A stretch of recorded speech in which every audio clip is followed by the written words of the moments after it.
Welcome back to another Conductor live stream.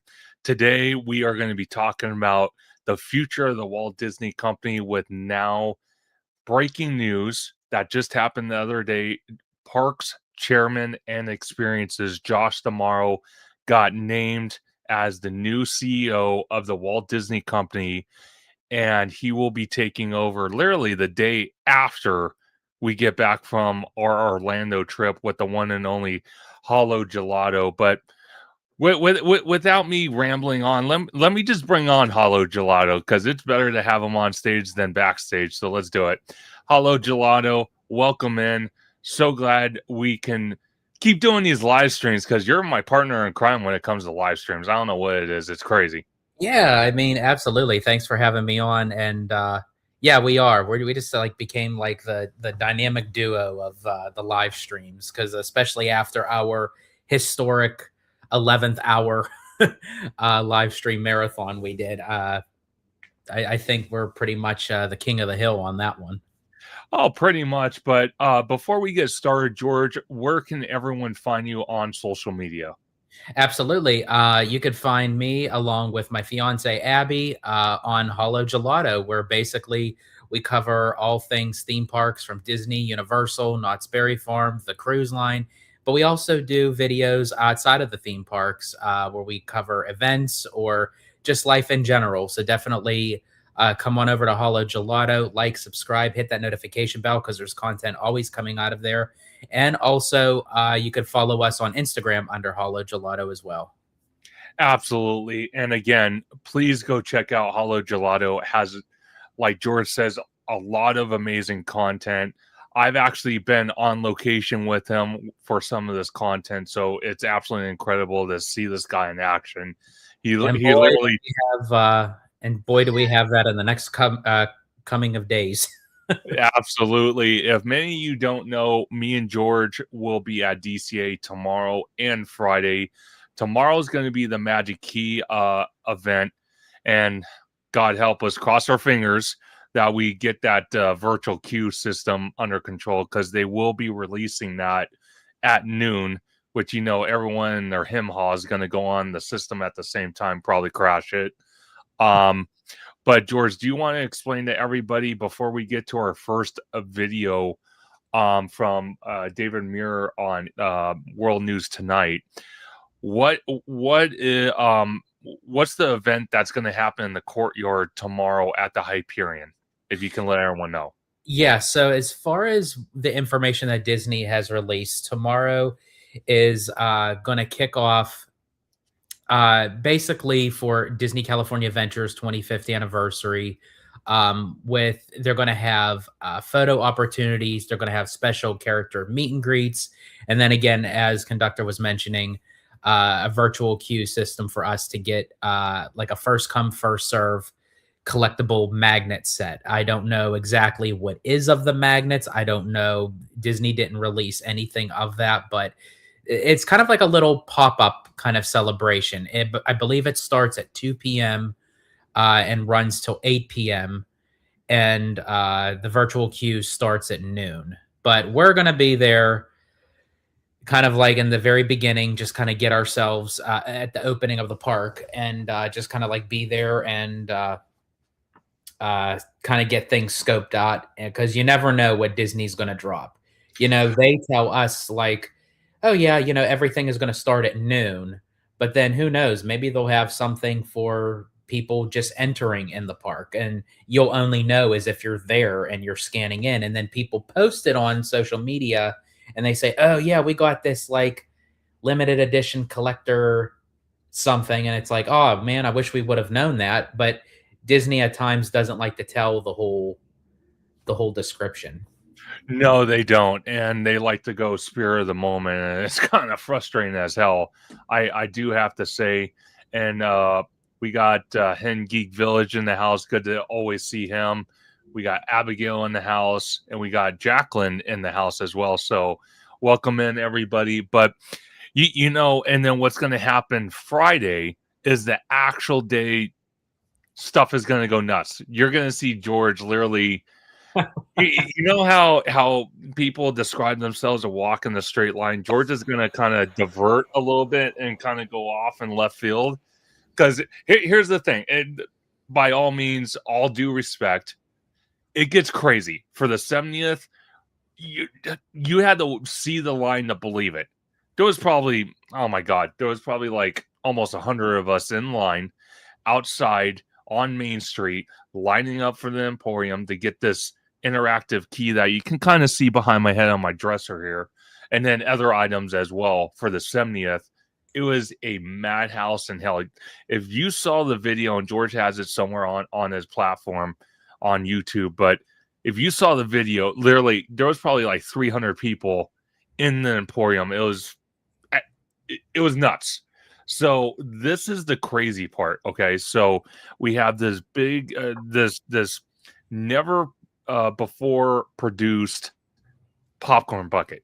Okay, supposed to be the Pixar Pal Ferris wheel, and we have that. It's special because it interacts with different elements of the park, both at DCA and Disneyland. Probably interacts with World of Color, maybe the fireworks show at Disneyland.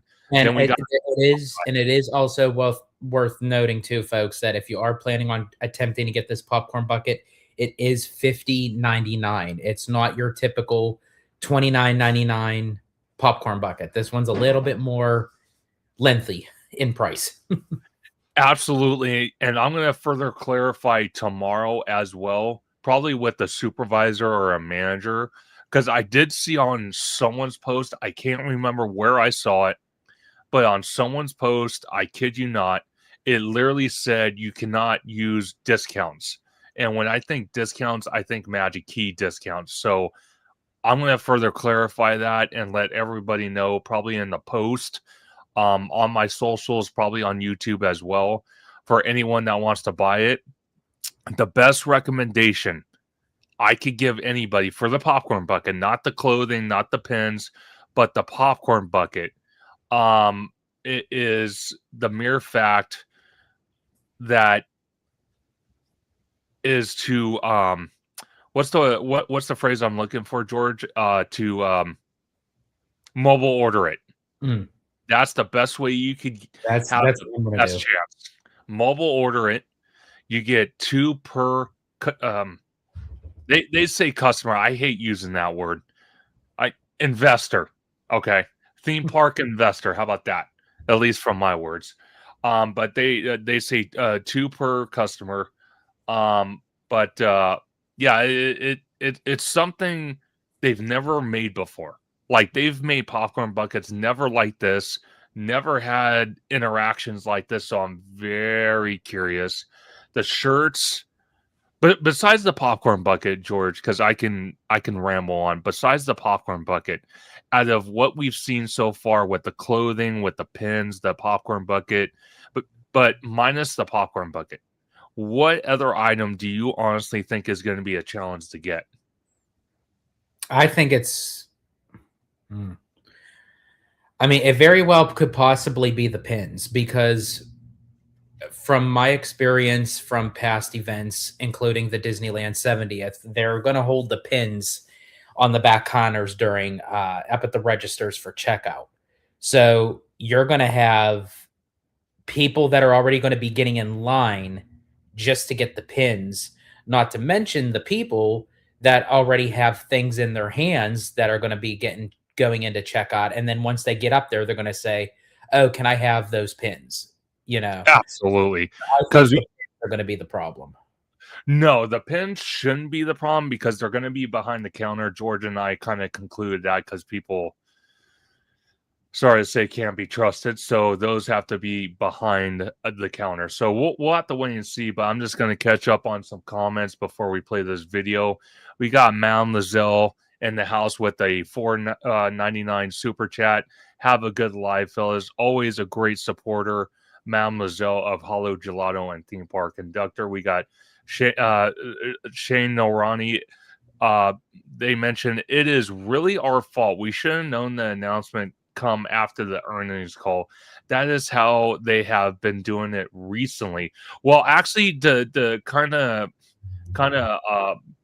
answer that question, me and George actually thought they were going to announce it during the earnings call, but they didn't. So we got Chris West in the house.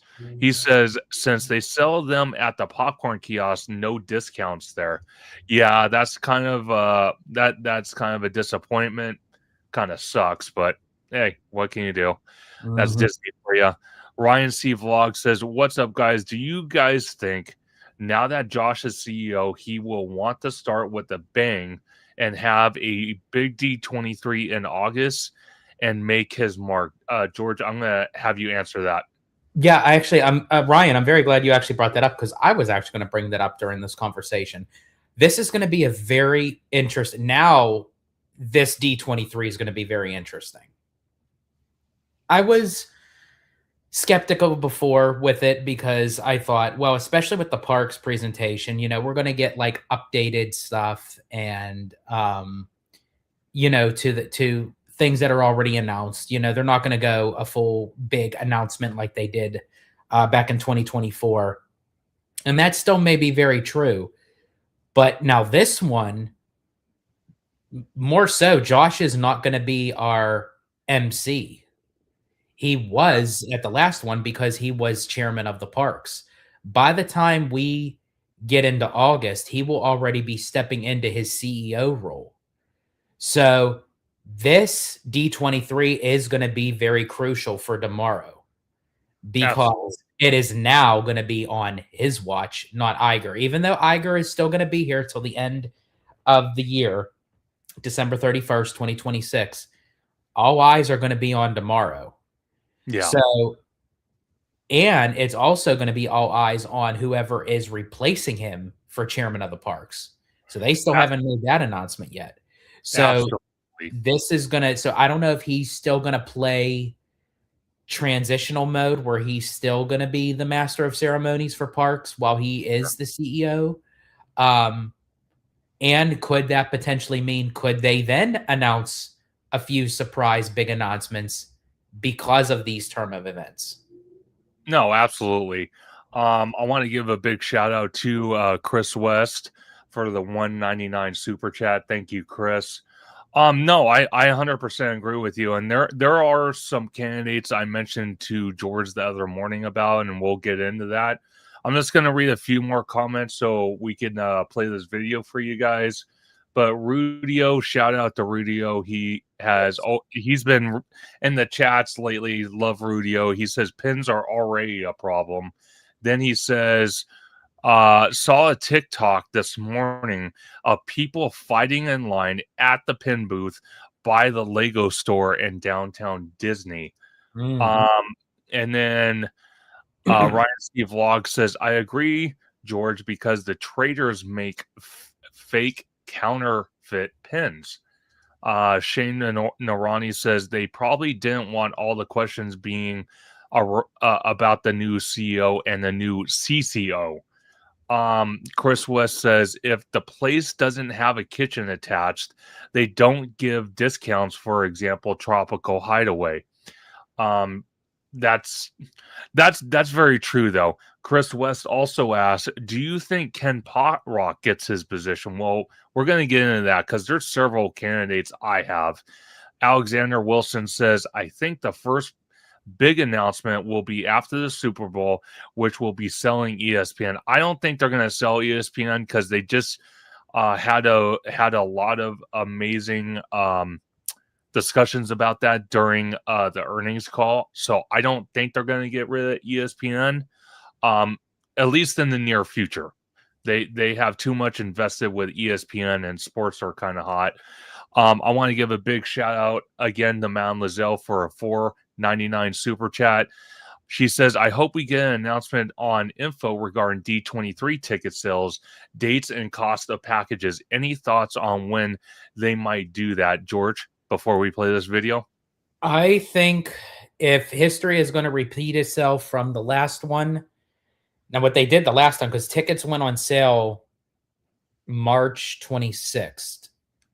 And when they announced all the info on that, it was only a week prior to Sure. that. So they only gave us a week to figure out what we were doing. So there is a possibility. And the D23 fan event was August 9th, 10th, and 11th. So now it's going to be the 14th, 15th, and 16th. So if they sold tickets on March 26th, I'm assuming it's going to be around the same time. It's probably going to be late March, early April. And I really wish we would get news sooner than later. But again, if history repeats itself, they're only going to announce it a week before the tickets actually go on sale. No, 100%. So we'll have to wait and see because the D23 ticket system is a nightmare, and I I agree with George. It's not pleasant trying to get tickets. Last comment is Rudio1. They won't sell ESPN. They have the Super Bowl next year. That's what I mean. They have too much invested with ESPN to even think about getting rid of it right now. So it's going to be years down the road before that conversation ever comes up. But let's play this video that is courtesy from Good Morning America and David Muir from World News Tonight. You know, we sit here in the theater that Walt Disney originally built, and we're all familiar with what Walt did. This new documentary, Handcrafted, really shows just the incredible risk-taking that Walt went through. He leveraged everything. He leveraged his home to build Disneyland in a year.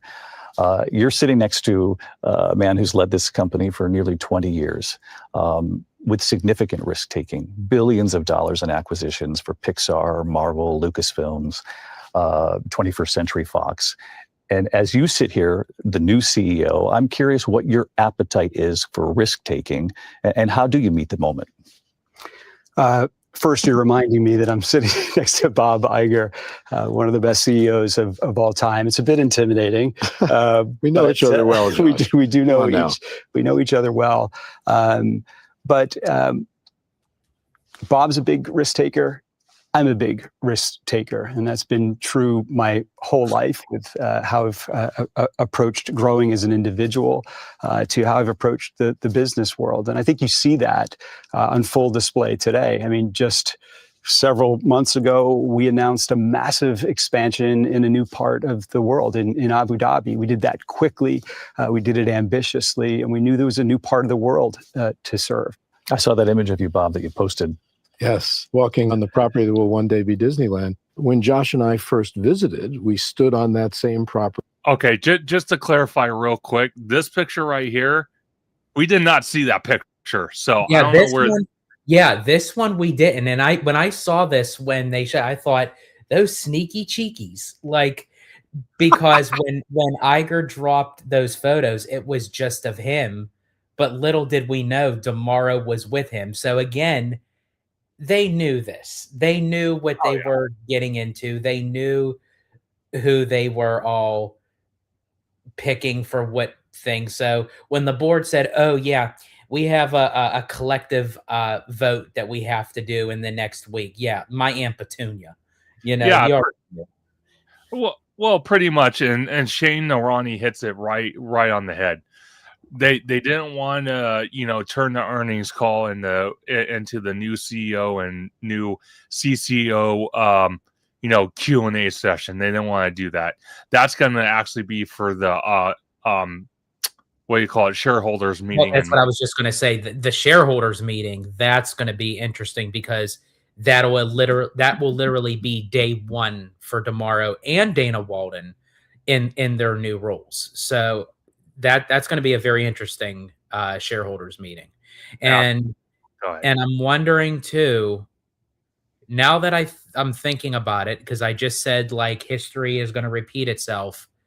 If the shareholders meeting is going to be March 18th, I'm wondering if that's when either before, during the day of, or maybe a little after they'll drop the D23 ticket information.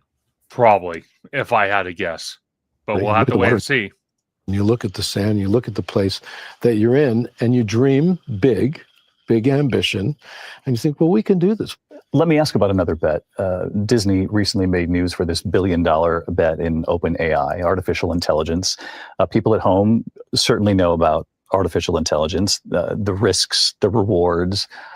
It's made some folks, uneasy about where we're headed.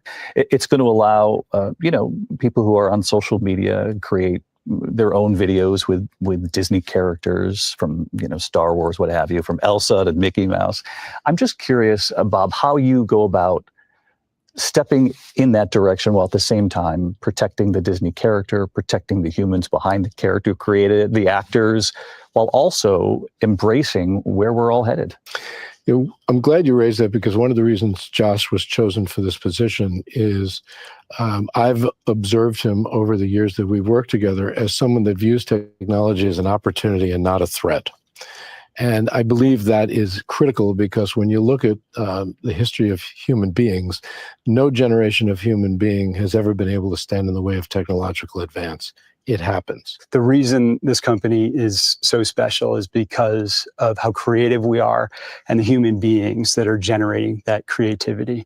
In my mind, that never gets replaced. And in fact, this isn't even theory anymore. This is real. Like AI, to Bob's point, is here, and it's something that we're embracing, and you're seeing it supercharge these creatives in amazing ways. And they've embraced artificial intelligence. If you were to walk over to their studios today and see them using AI, harnessing 70 years of history. This is when the Walt Disney Company thrives, when technology intersects with brilliant people and creativity. And we're in that moment right now. Disney also made quite a statement about the importance of streaming and entertainment as this company moves forward, with the elevation of Dana Walden to the first ever president and chief creative officer of Disney. Josh, I'm curious what you see in this new role at Disney, and what are you hoping for from Dana Walden? So I actually was going to pause it as well, George. I know exactly what you're going to say. David Muir actually made a mistake, because the president's role was a thing, but when Chapek got named CEO to take over Iger for the first time, the president's role did exist, but Chapek got rid of that role. But go ahead, George. Sorry. So there is that. And then also too, because David was also mentioning about like with the entertainment value like of the company. And I believe someone posted, it was either yesterday or today, that Disney Live Entertainment's Instagram has now merged with Walt Disney Imagineering's.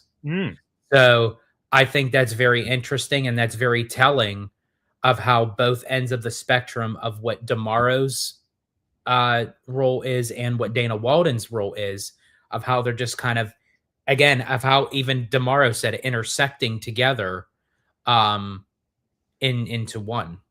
Absolutely.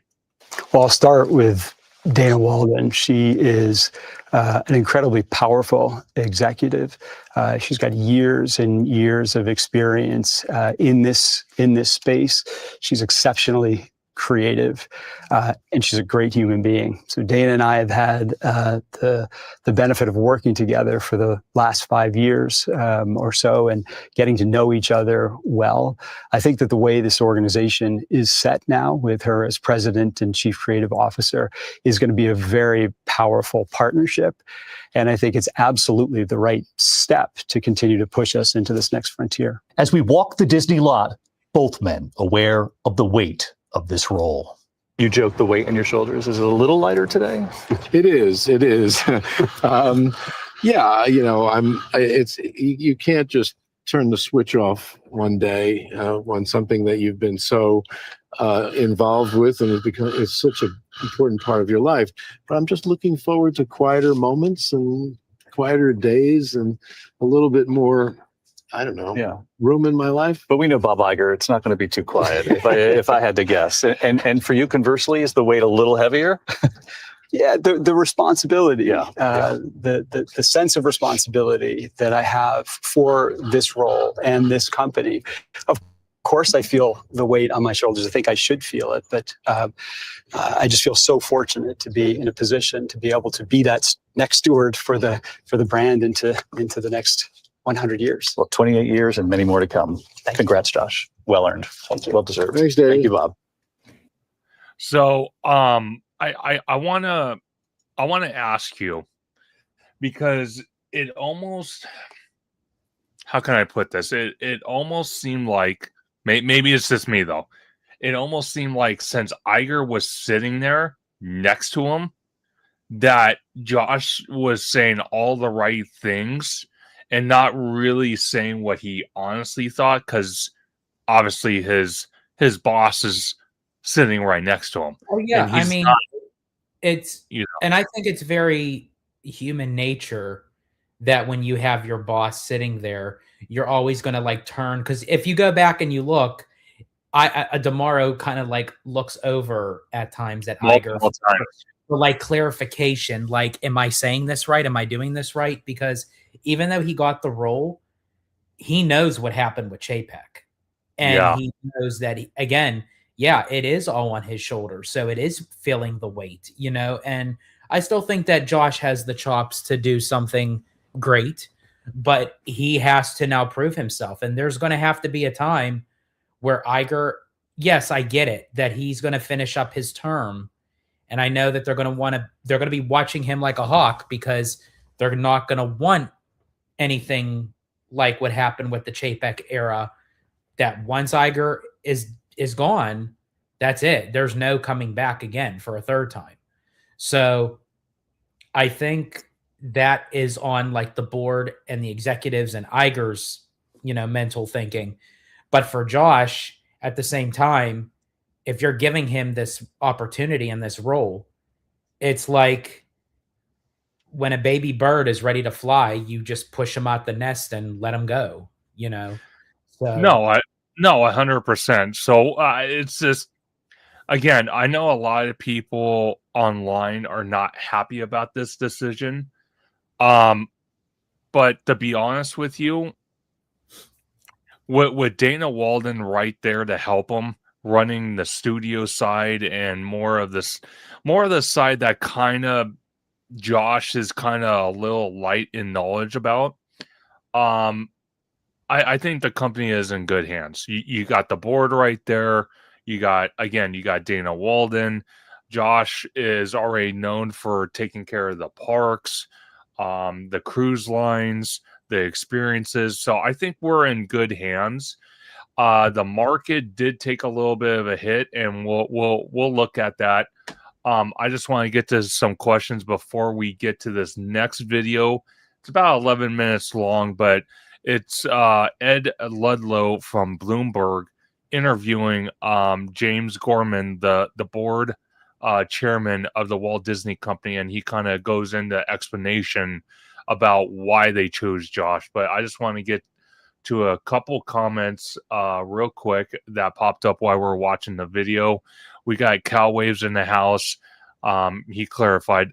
Matt from Town Podcast thinks Disney will sell ESPN to invest money into parks and experiences. He said it would fund a new Disney decade. George, what do you think about that?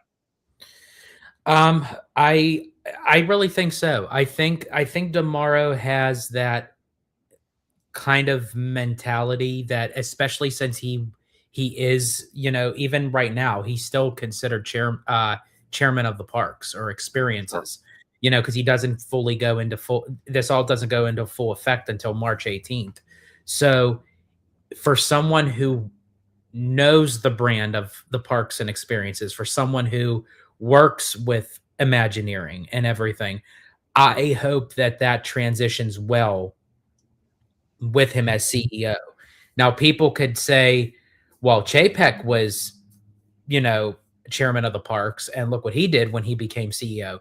That is very true, but each person is different. And honestly, nothing against Chapek as a person. I honestly didn't care for him when he was chairman of the parks. Sure. When Tom Staggs left, Chapek was like, oh my gosh, I was like, this is who we get after Tom Staggs. And honestly, I could see a little bit of Tom Staggs in Demaro. Like I could see that tenacity, so I hope that he brings that same kind of energy. But then when they announced that Chapek was going to be CEO, and I thought, oh my gosh, he was horrible as Parks chairman. How in the world is he doing this as CEO? And sure enough, I mean, Chapek got thrown to the wolves. I agree. You know how it was done. It was kind of in a odd, bizarre kind of way, and he did. Being that he was a numbers guy, you know, he came from consumer products even before the parks, but you know, he had to do what he had to do when we had the shutdown and COVID and everything. But I think he went a little bit too gung ho on how much that he was cutting and not really knowing how much he was cutting because we were in a worldwide crisis that no one knew how we were going to get out of it, when we were going to get out of it. So when he saw the golden opportunity, yeah, let's cut this, let's cut this, let's cut this, we'll save here. You know, it kind of hurt us in the long run. No, it did. And to kind of add on to what you're saying, George, is I kind of feel in one aspect, Chapek got the short end of the stick, but on the other hand, he made massive mistakes. Oh yeah, he got the short end of the stick, but he ended up burning the stick. He did, because he really destroyed Imagineering. And Bruce Vaughn was brought back to lead Imagineering, and it's taken a lot of damage control to fix it to what it is today. Again, they won't 100% recover from what Chapek did, but they're in a better spot than they were when Iger first came back 3 years ago. I'm just going to go through these comments real quick so we can play this video. But Cal Waves. Really quick before you do, go ahead. because you mentioned Bruce Vaughn, and I just wanted to share this. This actually came from Drew, the Disney dude, and he's commenting on one of his posts.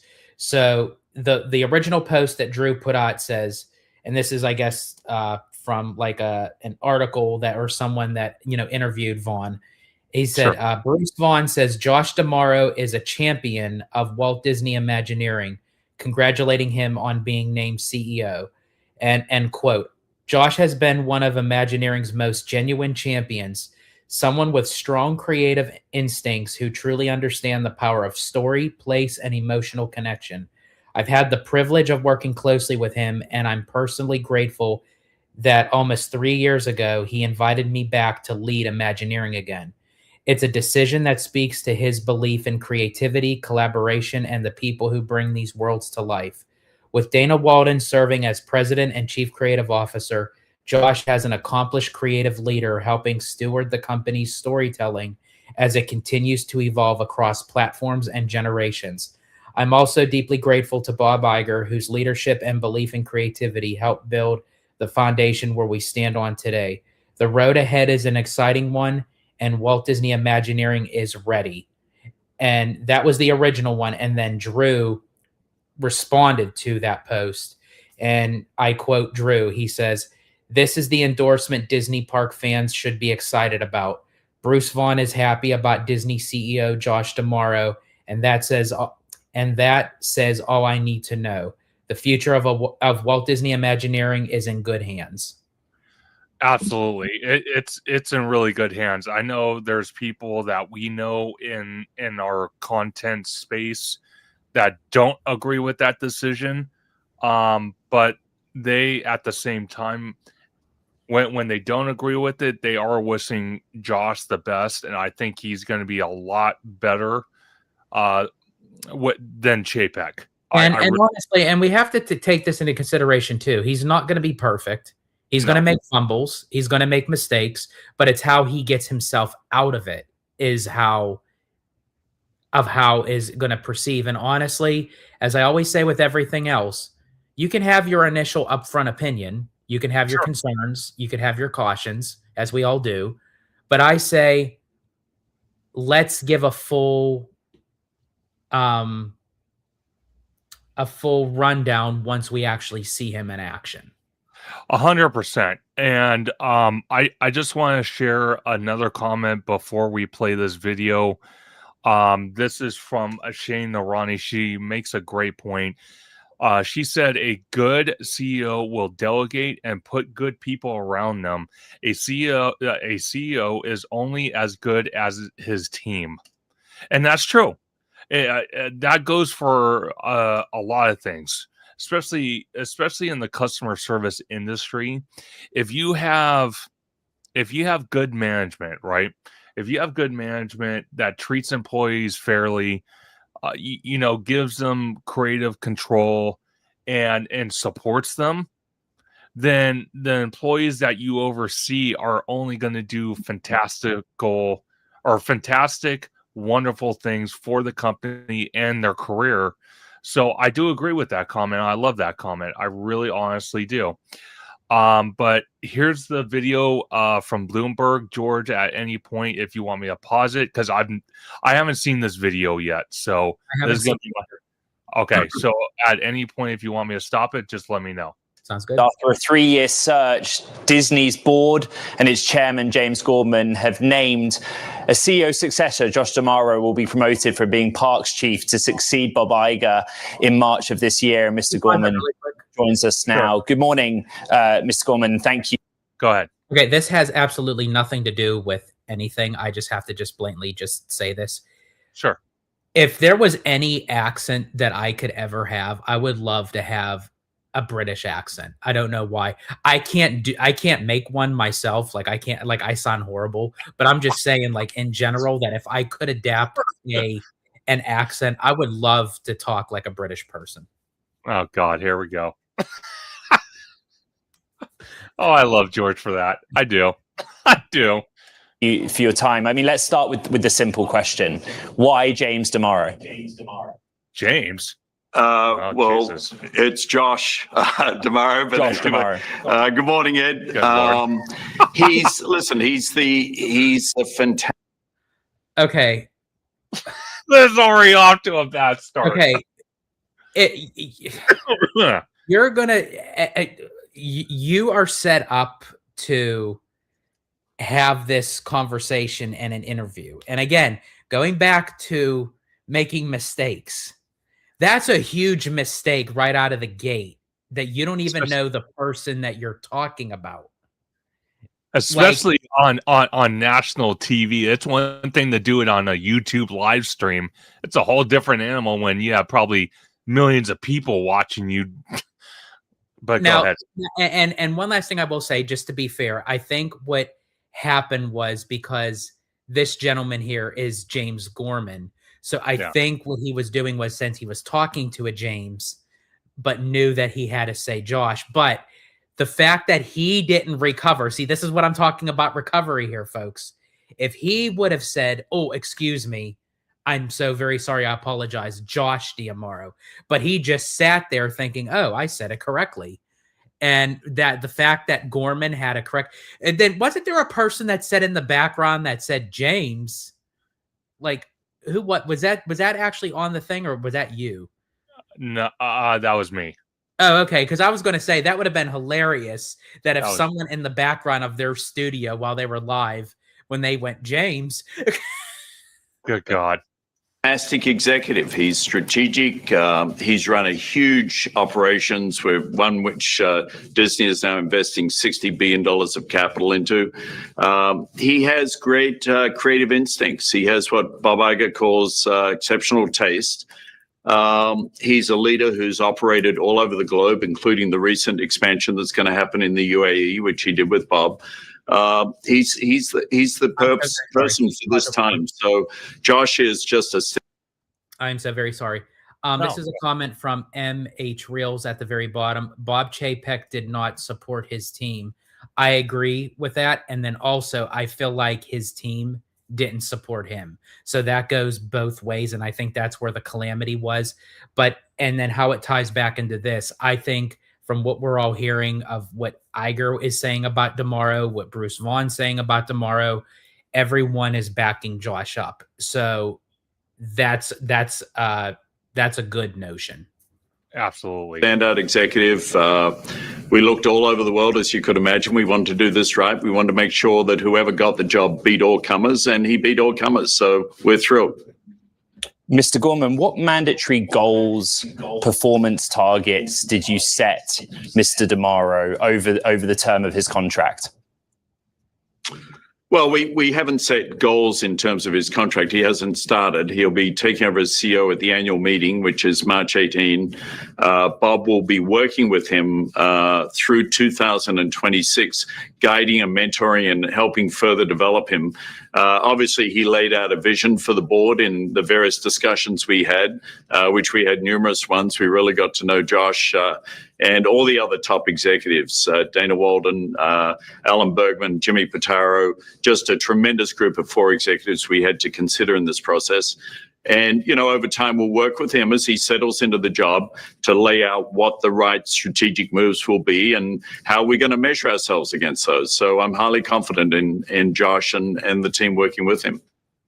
Mr. Gorman, there was reporting that Mr. Iger confided in those close to him that he wanted to leave Disney before the end of his contracted term.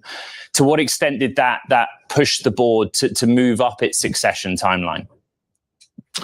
Yeah, I think firstly, let's just talk about Bob. I mean, he's had effectively 2 careers at Disney. The first was an amazing 15-year run where he did deals that, nobody else on the planet could have done, frankly. He worked with Steve Jobs, with George Lucas, with Rupert Murdoch to buy a bunch of studios, which we now oversee 7 studios, which Alan Bergman has been overseeing, by the way, produced under Alan's leadership and working with Dana, and has produced over $6 billion movies in the last 2 years. But Bob did a phenomenal job. When the company got in trouble, and it was before I joined the board, they invited Bob to come back. And really, there were 2 mandates for him. One was to get us through the very difficult post-COVID period and the changes taking place in the linear space with what was going on in streaming and now what is going on in AI. He did that. He really got the company fit for purpose. The second was to make sure if we were to go internal, that the lead executives, and we had 4 of them to consider, would be ready for prime time if and when we went in that direction. We ultimately did. So Bob came to us a little while ago and said, they're ready. I mean, Josh is ready. He's ready to take over. If the board's will is to move on this, I want to step aside and I want to work with Josh as a senior advisor, stay on the board through the end of the year. It's not about the length of the contract that he was under. It's about his role as CEO and then as mentor for the next CEOs. So hats off to Bob. It was very selfless, and frankly, it's what's great for the company. Did you consider Bob Iger continuing on in a co-chairman capacity or a chairman emeritus type role? I appreciate that there is an advisor agreement here, but does that have a definitive end? Yeah, Bob will stay as an employee advisor and board member until the end of 2026, and then he'll step off the board. He won't be an employee. He'll continue to consult to the company, consistent with what former executives do. I'm doing that at my former institution, Morgan Stanley. But no, we were not, Bob was not interested in remaining as a chair or co-chair. We needed a completely clean start here, which is what we're having.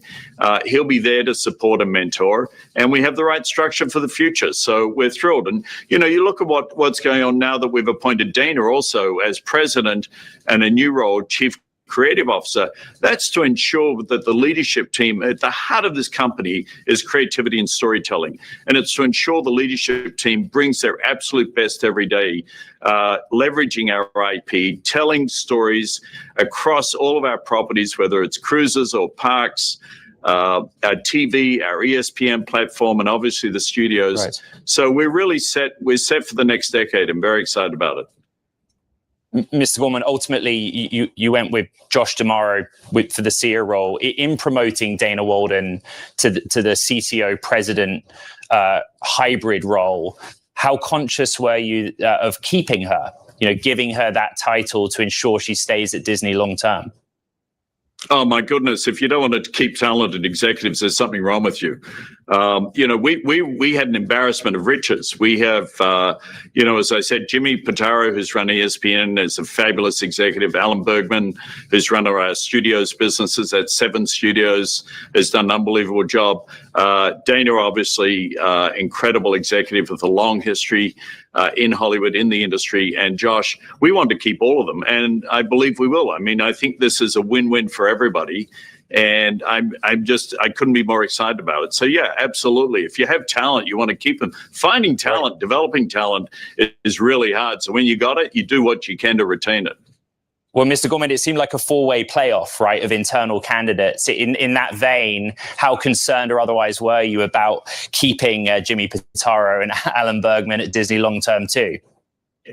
Well, it was more than four ways. We really approached this. And when I say we, the board, we had a succession planning committee, and I was honored to serve with Calvin McDonald, Sir Jeremy Darroch and Mary Barra, who were the succession planning committee. Then we quickly moved to full board engagement, and each of the other directors played a meaningful role in this. And I couldn't be more grateful for what they did. But, we decided early on, we wanted to look at all comers. We had a list, my goodness, it must have been over 100 people initially that we thought about, we considered, we evaluated.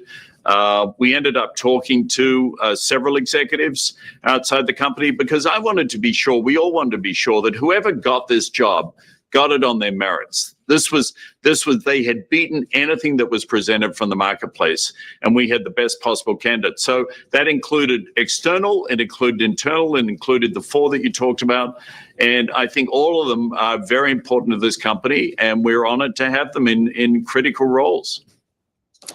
Mr. Gorman, in May of 2019, I was sat opposite Bob Chapek at the opening of Star Wars Galaxy's Edge, right? And at that time, the parks chief, by February of the following year, he was CEO. And it was all about IP, his ability to take the growth in parks, the IP in parks, grow it out. Star Wars is a good case study. But to many, and maybe investors had a viewpoint on this, on a co-CEO structure or somebody coming from parks to lead the wider business. Josh D'Amaro has a very similar background to Mr. Chapek. How closely did you look at those parallels in that scenario? Not especially. We look at the individual. We don't look at, just bios, whatever. I mean, you've got to look at what the individual has done. Josh is incredibly innovative. Yeah, hold on. What he's done. I thought, because I was watching Gorman's face when the interviewer, when he said Chapek's name, and you could just start to see the horror in Gorman's face. He started blinking rapidly. He kept on wetting his mouth, like, oh my gosh, where is this going? And then when he just asked, is there any similarities in the parallels between Josh and Chapek? And he's like, no. Yeah, he was quick to extinguish it, that's for sure. Done in the Imagineering space with those creative teams, building the IP into the parks, into the cruises. I mean, this is not an operations job. This is an operations and a creative job. It's telling stories that create incredible experiences for everybody who goes through those gates or gets on one of the ships. And he is incredibly capable at doing that. So I've always said what you look for in CEOs is not just what they've done. That's important, but it's what they're capable of doing. I tell the story. I ran Morgan Stanley for 14 years. I'd never been a trader. I'd never been a banker. You take people for what they can do, building on some of the things they've learned in the process. And I look at Josh as an individual, not as a comparison. And I think he'll be a fabulous CEO. He has all of the skills to lead Disney for the next 10 years. Mr. Gorman, you were brought in as chairman in part to oversee this succession process. It's now over. You've reflected on your time at Morgan Stanley. What's next for you? Do you expect to remain longer term with Disney, or are you looking at perhaps a move back into the financial industry or something else? Suggesting I retire, Ed? Not at all, sir, but there is a great deal of interest in what you will do. Maybe you'll let us know. No, I'm not. I work with General Atlantic, which is an amazing firm in the financial space, but I'm not interested in going back into the pure world of finance. I want to help the Walt Disney Company and help Josh and the new leadership team and work with Bob on this transition and help the board in making sure we deliver what we can. This company's trading at 15 times earnings. That's nuts. I mean, honestly, there are very few companies that have this quality of assets, this quality of bones, as I call it, than what we have. There are tremendous moats around the businesses. I'm excited about the prospect of what we can see from Disney over the next several years. So it looks like, in my personal opinion, James Gorman really has faith. The board has faith in Josh. So if you have the board behind you, and you have pretty much all the execs in the company, you have Imagineering speaking out, and they're in full support of Josh, I can't see how this can go bad. Yeah, I really the way that they're talking about Josh, and I think you also have to think too, this isn't like a fast knee-jerk decision that they did like with Chapek when Iger left abruptly. This was probably thought about for quite some time when Iger came back. When Iger officially came back in 2023, Iger knew he wasn't going to be there for a long period of time. He probably told the board that, like, I will get us out of this hole, this mess, as much as I possibly can, but we have to take into consideration, technically, I was already supposed to be gone. Yeah. So we have to find a replacement. So I think, honestly, and I remember Iger saying on that interview on ABC, he said he watched Josh very closely over the last few years and how he operated. And I think Iger just had that in mind. He reported that back to the board. So I think, honestly, everyone has high hopes for Josh, and they just speak nothing of good things about him. No, absolutely. And like I said, I'm hoping for the best for him, because if he succeeds, the company succeeds, and then the fans succeed. It comes full circle. And there's things that I would like to see Demaro do. Obviously, he's got a lot more responsibility than my personal feelings about what should be changed and what shouldn't be changed, even though, George, I know you think different with your hot honey chicken sandwich. But, my whole thing is... Oh, I'm telling you right now, if history repeats itself with D23 Day at Disneyland, if I'm going to be chasing him back down Main Street, I'm going to say, Josh, literally, you got rid of 2 of my favorite sandwiches. Not him directly, but the company, the parks. Yeah. They got rid of 2 of my favorite sandwiches. Can we get them back, please? Especially the hot honey chicken sandwich. Hey, but you do have to remember something, though.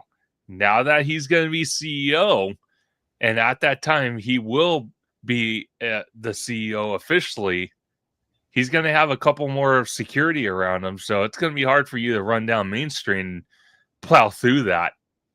I think I still can, because even Iger was kind of a little bit free form during the 70th.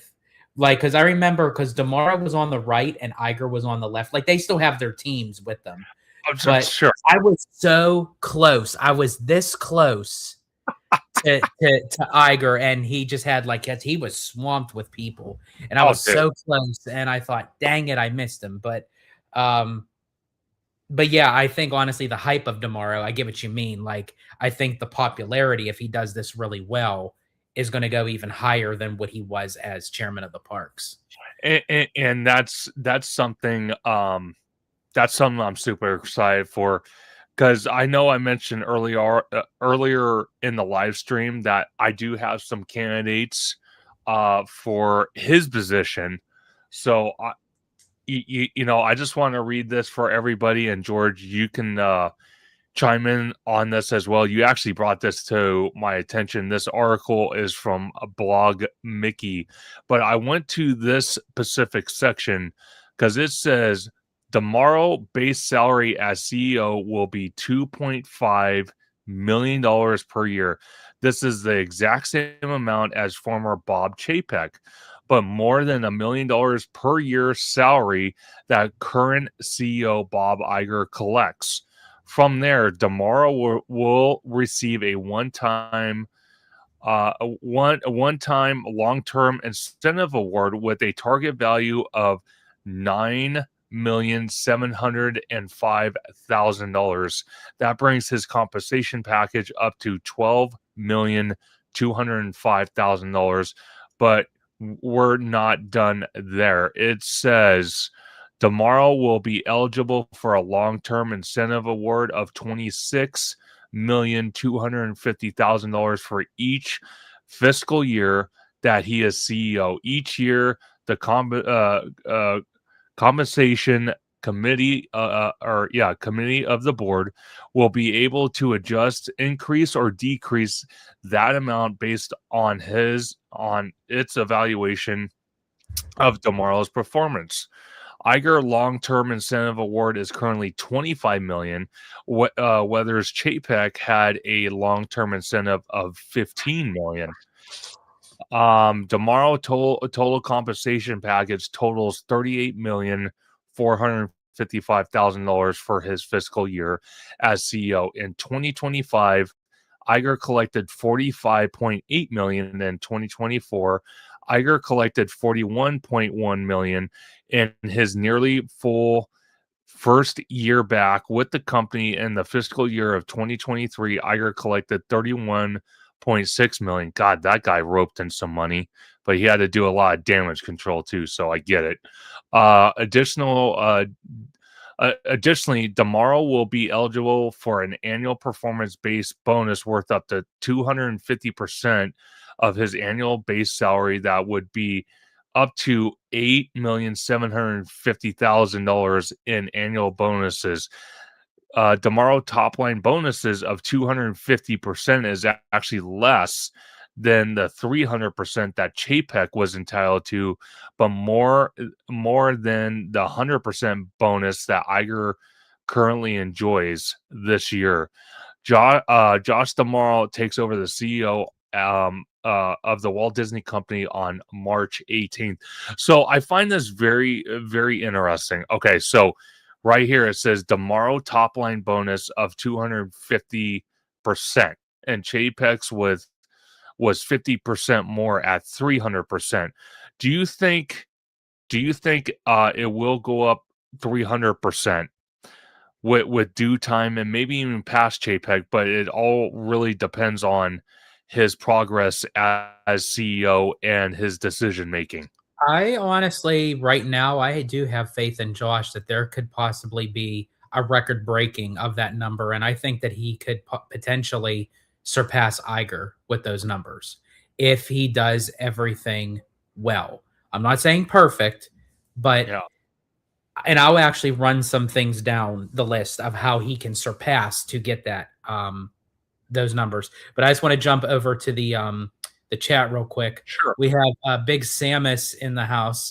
He says Westcott, and that is actually one of yes. And then Big Samus continues, George, you need to wear a Damaro fan T-shirt. I saw some on Twitter. I swear I will definitely get one of those T-shirts. Oh, you have to.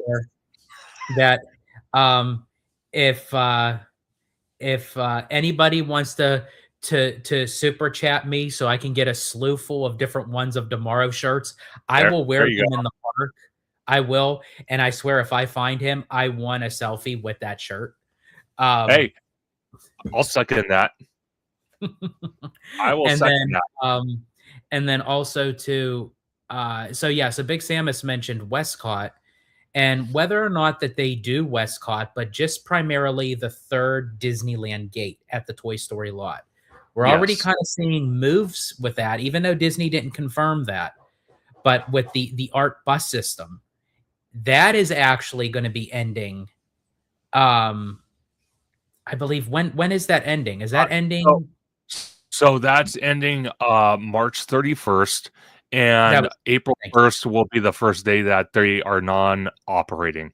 Okay, so March 31st, the last day of March, the shareholders meeting, and actually the first day that Josh starts is March 18th. Also, around the same time, they're going to be for D23. Everything is kind of happening in March. And is that really a coincidence? You know, that, and again, I'm going to mention this because I mentioned this on a video that I did on Holo Gelato with Abby, because she was there with me.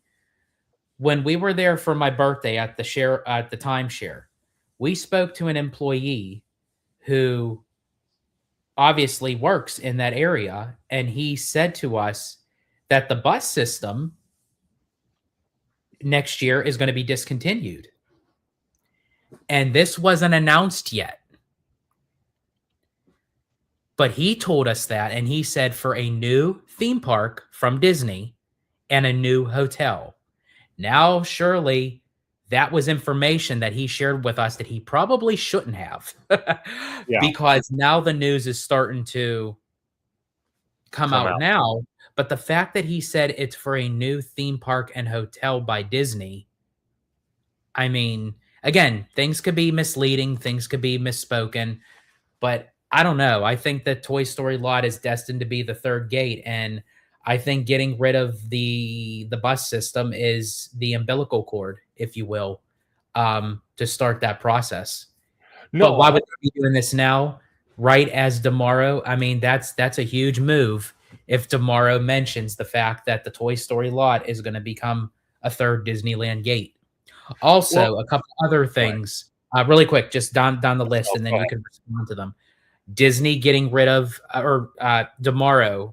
Wait, Disney, under the guidance of Tomorrow, getting rid of the reservation system, going back to traditional fast passes.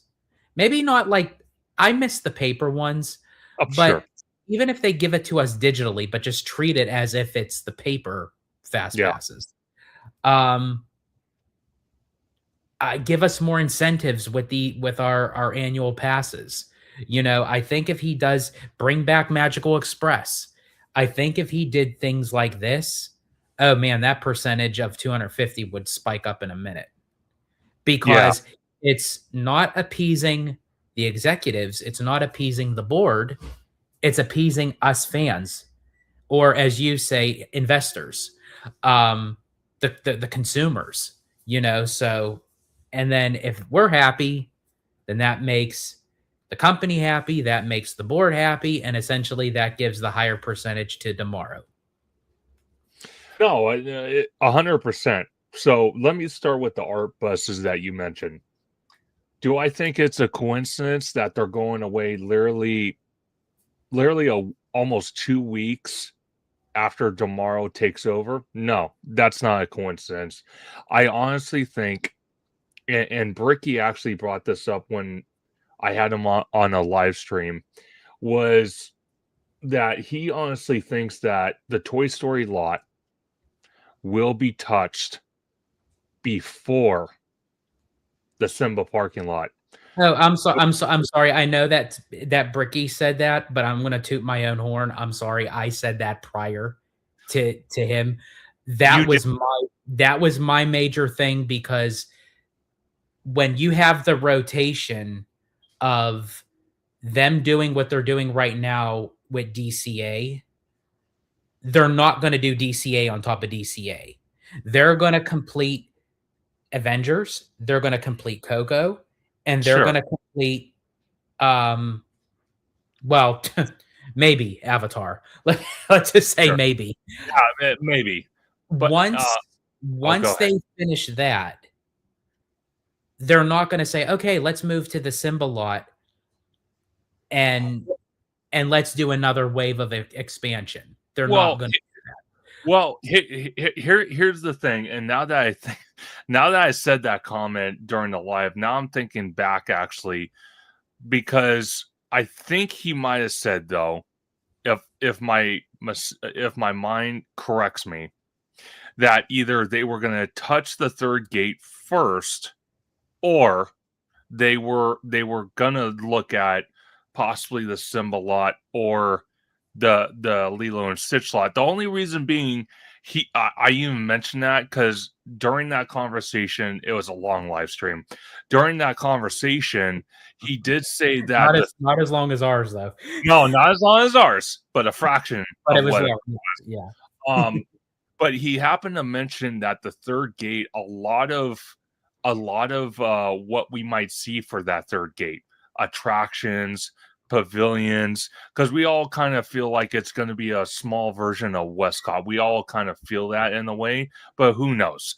IP is going to probably be sprinkled in there, but maybe Josh goes a different Can you route. possibly bring up the I mean, this is an old, not old piece of concept art, but one of the original possible, like when they were promoting Disneyland Forward, when they were showing the Simba lot, where it kind of looked like Disney Springs Sure. thing. Because actually the fact that you know, we were talking about Westcott, I do want to showcase this, but in order to do so, I think it's best to show it off. Are you talking about the concept art for the third gate, or just all of the Disneyland Forward? Just the Toy Story parking lot. Like there was a piece of concept art that they showcased. Give me 1 second here. Why? Stupid subscriptions. Hold on. Oh, and just so you know, the reason why I challenged that comment towards Bricky is because he gives me shit for how I pronounce Coco. So I wanted to give him a little something back. Oh my gosh, here we go. Give me 1 second. I'm still trying to find an image that's not under a paywall here. Bear with me. Because there's plenty of pictures. It's just, I don't know why, but they want to be under a paywall. Why? I don't know.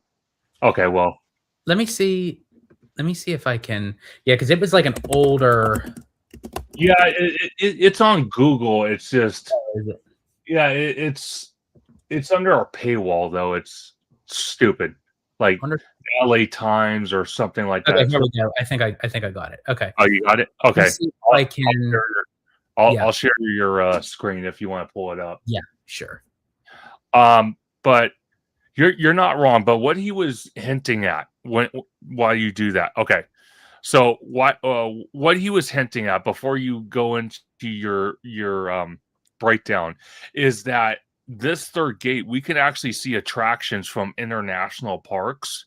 So he was also saying that we could be another 5 to 10 years away from them even touching the third gate.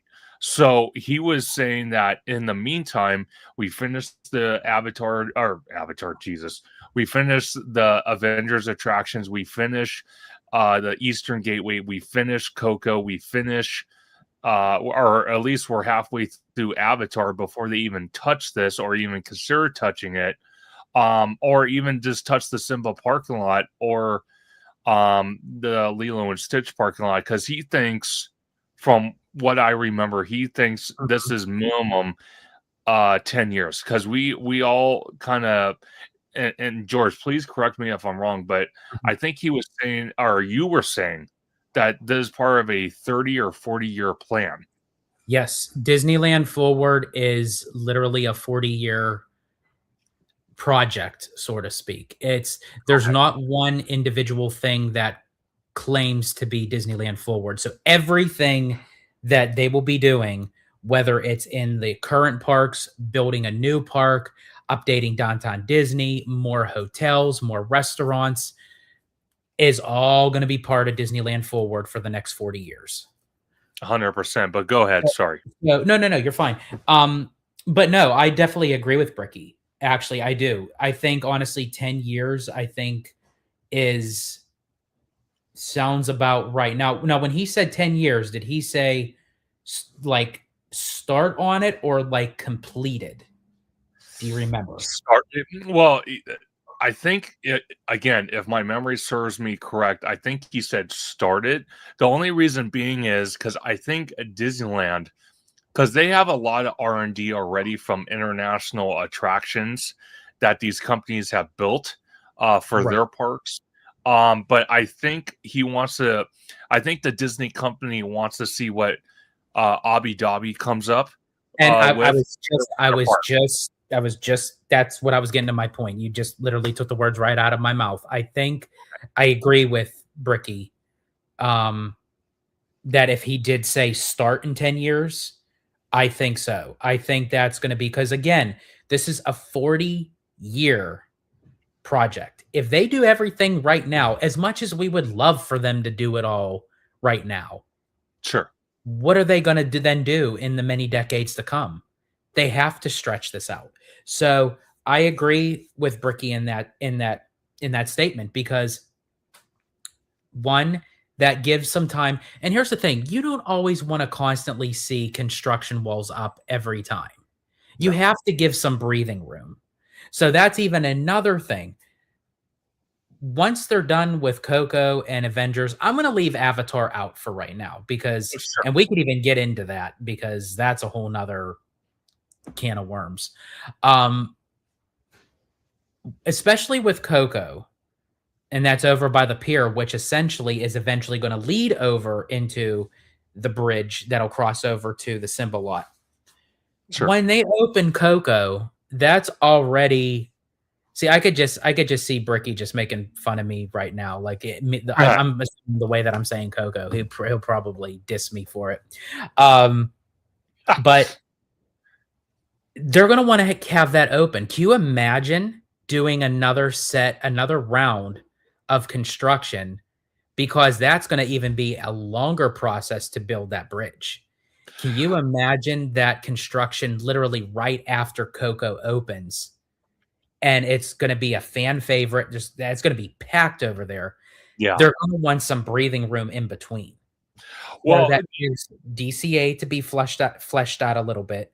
Sure. And I would say, to Bricky's point, go over to Disneyland, do anything like add an attraction, maybe update something with Galaxy's Edge, add an expansion maybe to Fantasyland, maybe do something with Tomorrowland, God willing, or do something with the Lilo and Stitch parking lot. Then I think by that time, and then give a little more breathing room.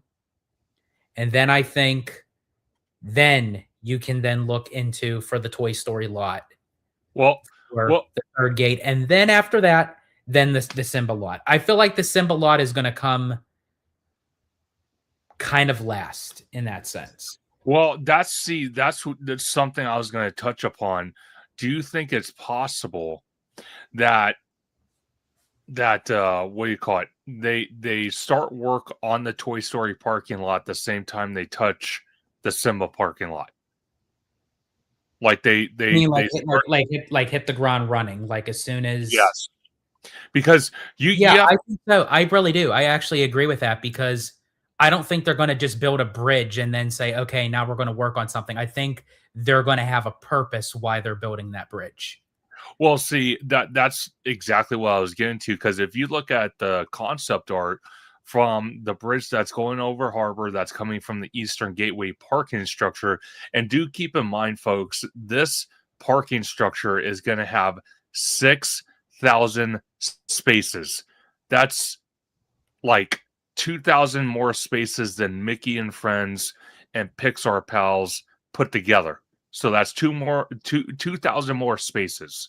Okay, so my whole thing is, if you look at that bridge, though, we're going to see multiple bridges of this magnitude going different directions. You'll have one going over harbor, then you'll have another one going from what I think. So let me ask you this, because this is something I didn't know. Bricky's idea about this is that he honestly thinks, and I respect his opinion 100%, is that the Garden Walk is going to be an extension of this third gate, possible Westcott idea. Or do you think it's going to be I think hotel like the Contemporary? No disrespect to Bricky, but honestly, I agree with your idea of it being for hotels. I think the placement of Garden Walk is a very strange structure to have a theme park. Yeah, I again, I love all the different opinions, but when you look at it, I'm going to pull up Google Maps here. When you look at it, it's just. Hold on. Let me. And before you actually take that off, really quick, and you can get to your thing, but I just wanted to showcase this really quick, because a lot of people were saying this could be a West Coast Disney Springs. Sure. And maybe we're looking at it at a wrong angle. Now, again, this is an early concept art that this isn't accurate. So folks, so just remember, this was a piece of concept art that was supposed to get the city of Anaheim on Disney's side to grant them the green light for Disneyland Forward. So definitely take this with a grain of salt. But if you actually look at this piece of concept art, we're thinking West Coast Disney Springs. Sure. But when I went back and I looked at this piece of concept art, I'm kind of seeing a little bit of a West Coast World Showcase. That's exactly how I see it.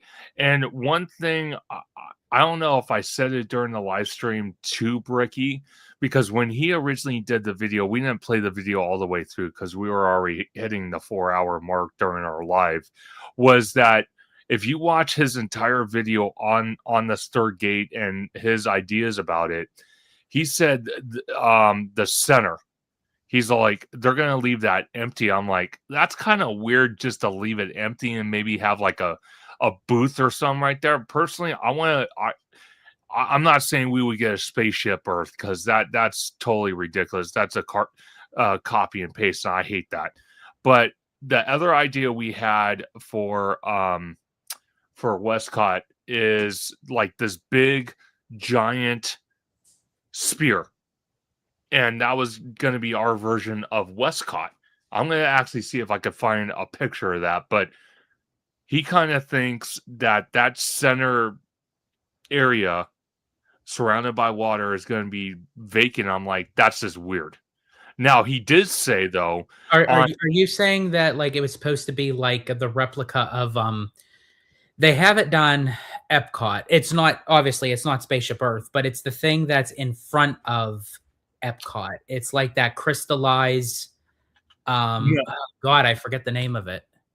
But really quick, I just want to just give a shout out to David that's in the chat.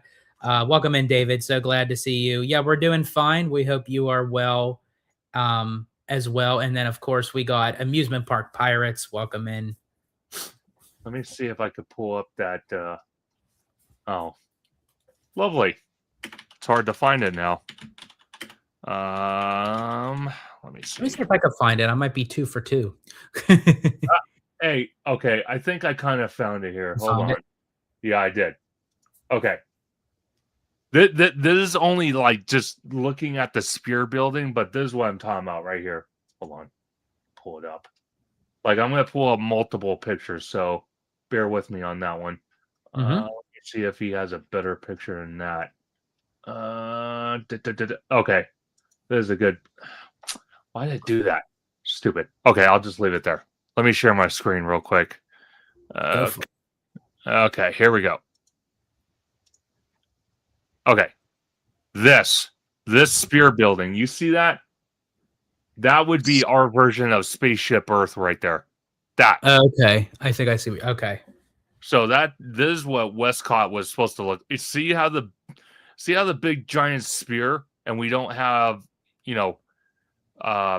that what Epcot has. This would be our West Coast version of Epcot, but obviously Westcott.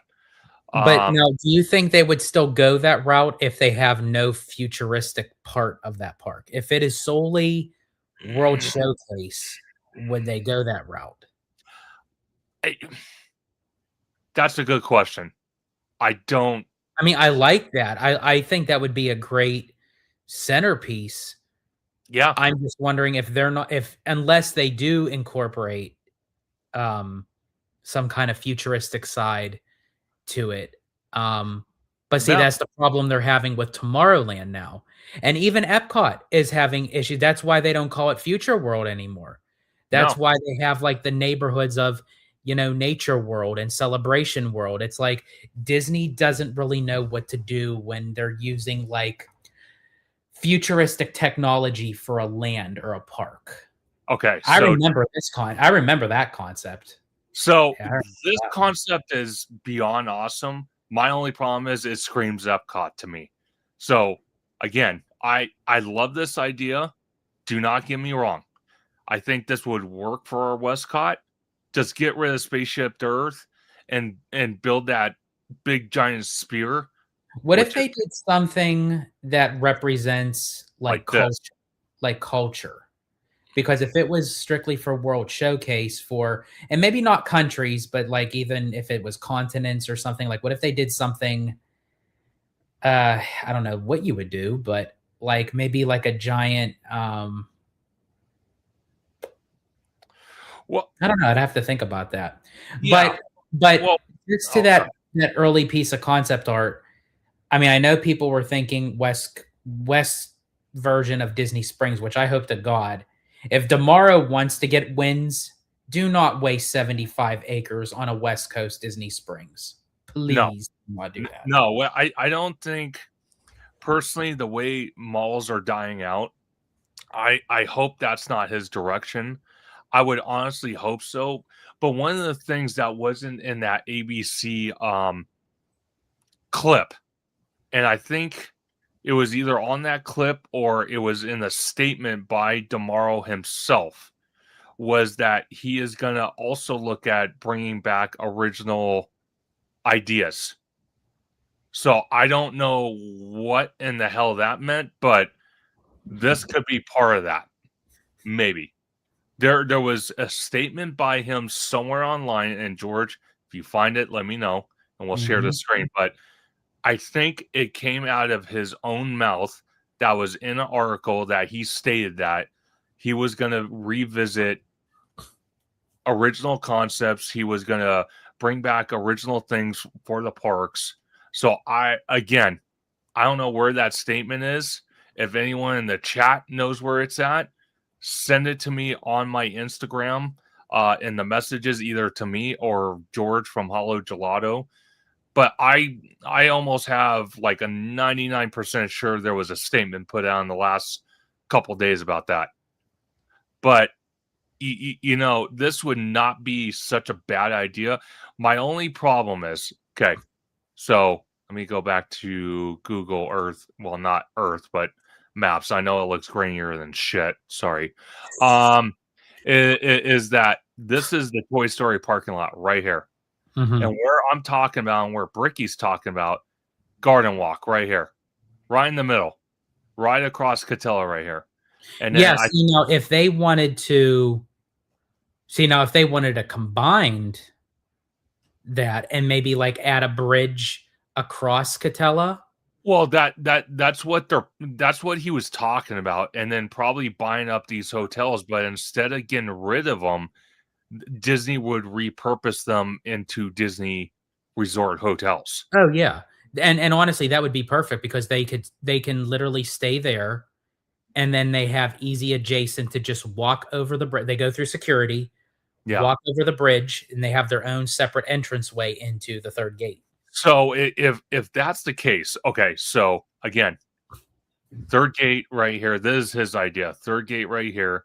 For what I understand, this would be part or an extension of the third gate right here, and then possibly up here and maybe over here, maybe. This corner, though, if I'm not mistaken from what he said, and I'm probably hosing it up. And really quick before you finish that, hold your thought, please. The parking lot that's behind that, is that the parking lot to the Garden Walk? What is that? This is the Eastern Gateway right here. Oh, that's the Eastern Gateway. Okay. I couldn't see because it was cut off the screen, so I wasn't sure what that bottom part was. Okay. Yeah, no worries.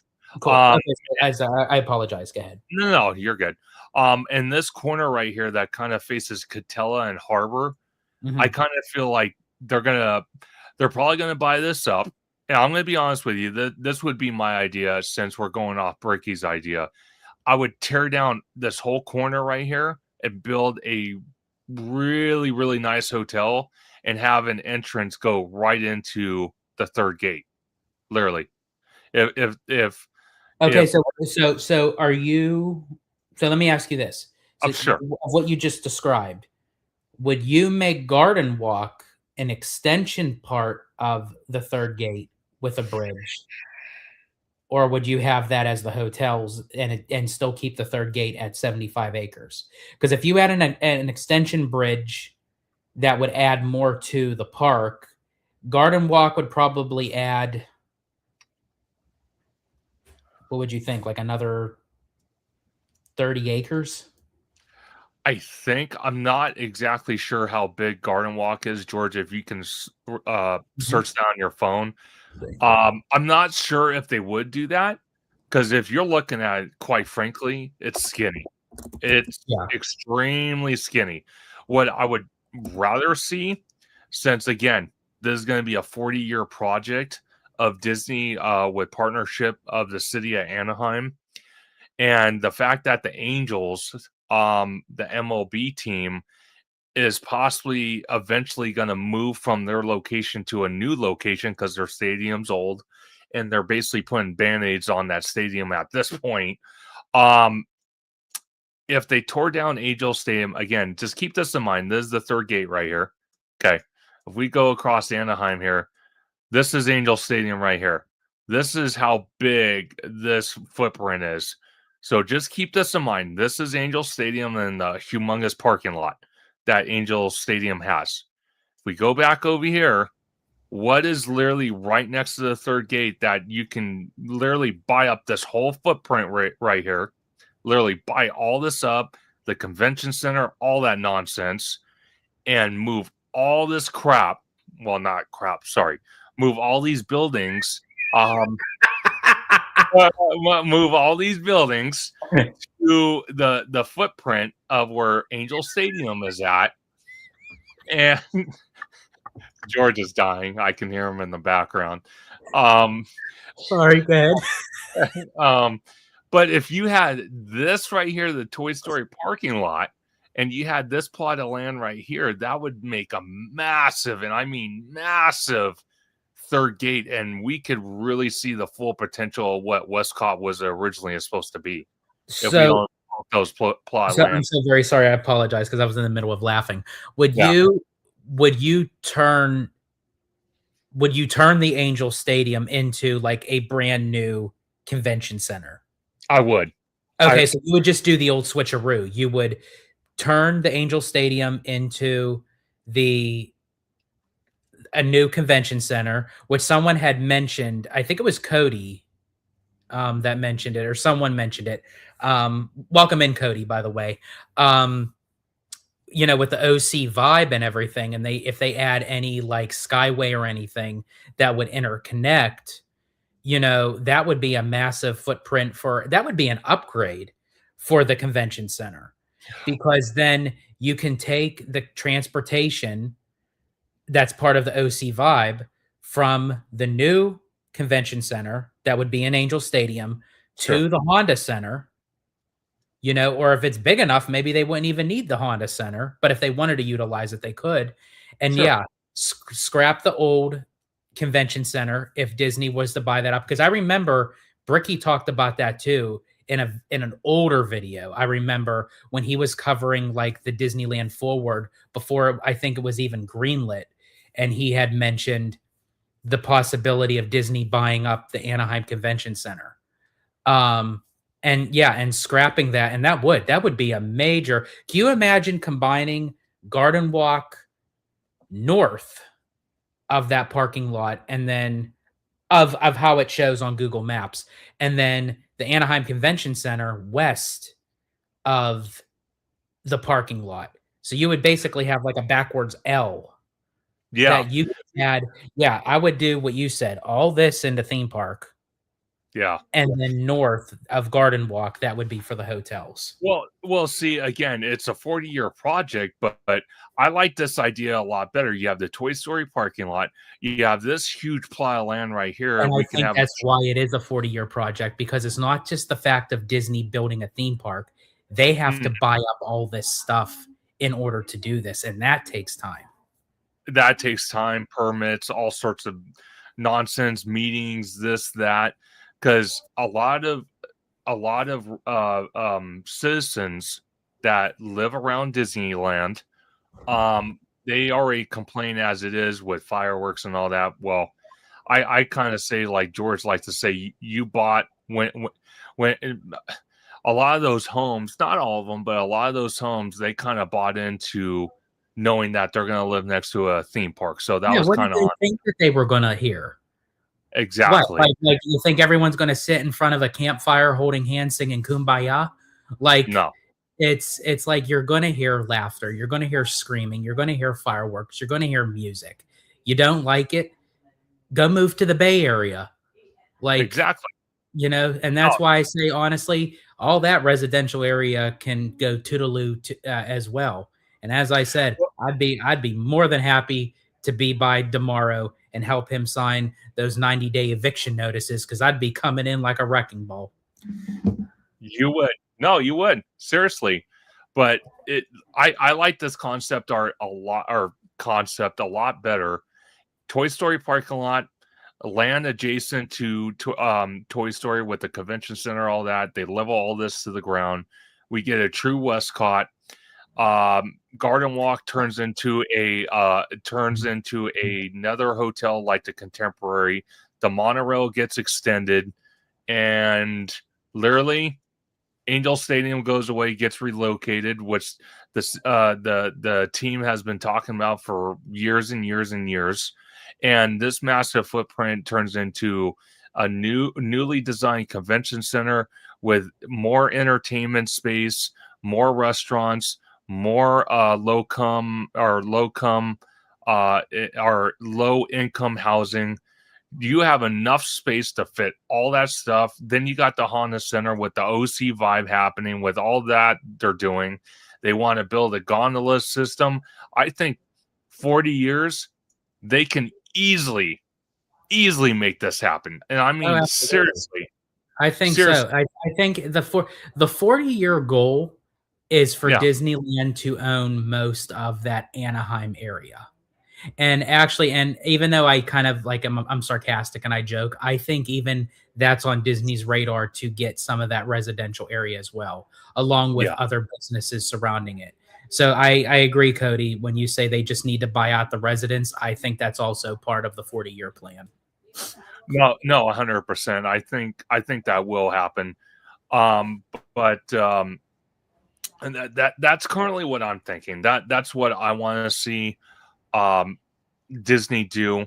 Now, when it comes to tomorrow's, not really. Well, tomorrow's part of it, but let me pivot to this real quick, because I know I said we would talk about it. Is who would succeed tomorrow's spot? And my number one person. You had one person. I had one person. My person would be Bruce. I think your person is a little bit more realistic, and so mine is a little bit far fetched. But yeah, go ahead. Yeah, I think Bruce Vaughn would be an excellent choice for Josh's position of chairman of Parks and Experiences. I think he's done a phenomenal, and I mean phenomenal, job bringing back WDI Imagineering basically from the ashes that Chapek left, and really kind of commingled Imagineering. Really has done wonders with it, and they kind of showed it during the ABC news segment with he even wrote praising tomorrow.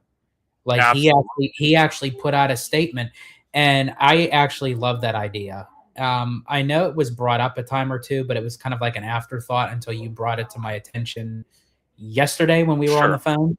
And I really think that's a great idea. And here's the thing too. They don't have time to mess around on replacing the chairman of the parks. See, they did for the CEO because they still had a few years. Now they have a little over a month, because Damaro steps into the CEO role on March 18th, which means whoever is going to succeed the chairman of parks also will be starting on March 18th. So 100%. They have to come up with a chairman of parks before March 18th. 100%. And that's my personal choice. That's someone I would personally like to see become or get promoted into Josh's position. But George, you also had an excellent candidate as well. And then I kind of want to speculate on your candidate a little bit more, but go ahead. Yeah, sure. Yeah. So a lot of people were mentioning like a few other people, Ken Potrock and everything. Um, and then you had mentioned Bruce Vaughn. My person that I would choose to run parks, and again, this is a little bit far fetched, but they recently kind of brought him on for consulting with newer generation for Imagineering, and that would be WDI veteran Joe Rohde. And I think honestly, he would be a phenomenal fit because he knows the parks. He worked in Imagineering. He spearheaded Animal Kingdom. He spearheaded Disney's Alani in Hawaii. He's a driven factor. He's attention to detail. And I think he would do wonders for the company. Now, is Disney going to offer him that? I don't know. Would he take it? That's an even bigger unknown. I think your choice for Bruce Vaughn is a little bit more likely, being that Vaughn is currently like actually working in the company right now. Um, and they already, probably offered him an arm and a leg to come back. So why not just promote him to chairman of parks? Well, Um, so, okay. so I agree with that. Well, here's the thing.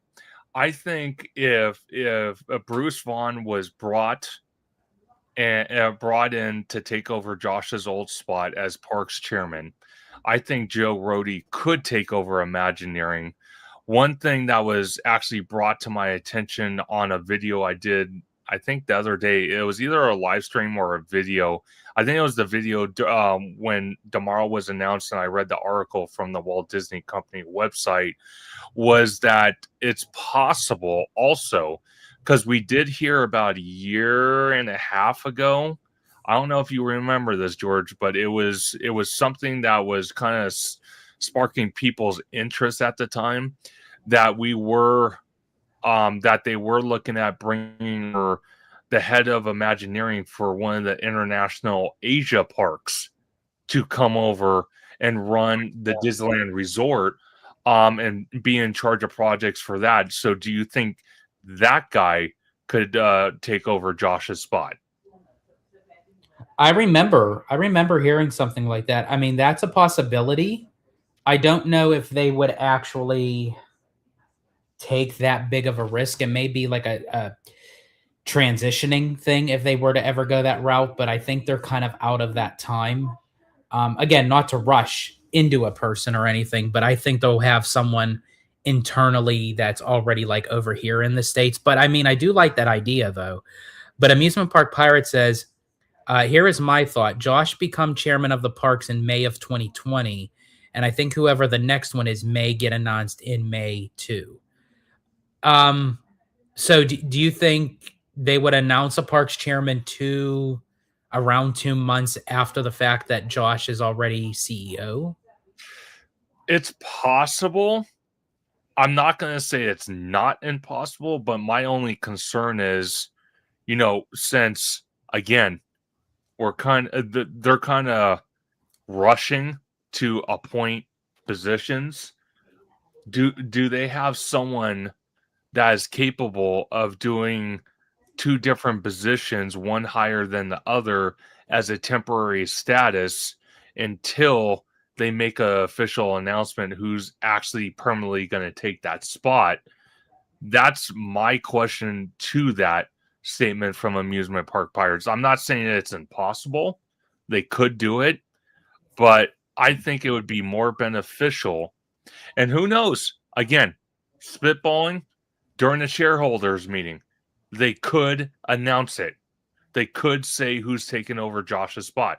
They could do it. They got until March 18th. Or wait. When's the shareholders meeting? I'm sorry. March 18th. Oh, okay, so it is March 18th. Mm-hmm. So they got until March 18th to find a decision, and it seems like, again, like I said early on, the board is in full support of Josh. Bruce Vaughn, head of Imagineering, is in support. Executives throughout the company are in favor of Josh. Even Dana Walden herself is in favor of Josh running the company.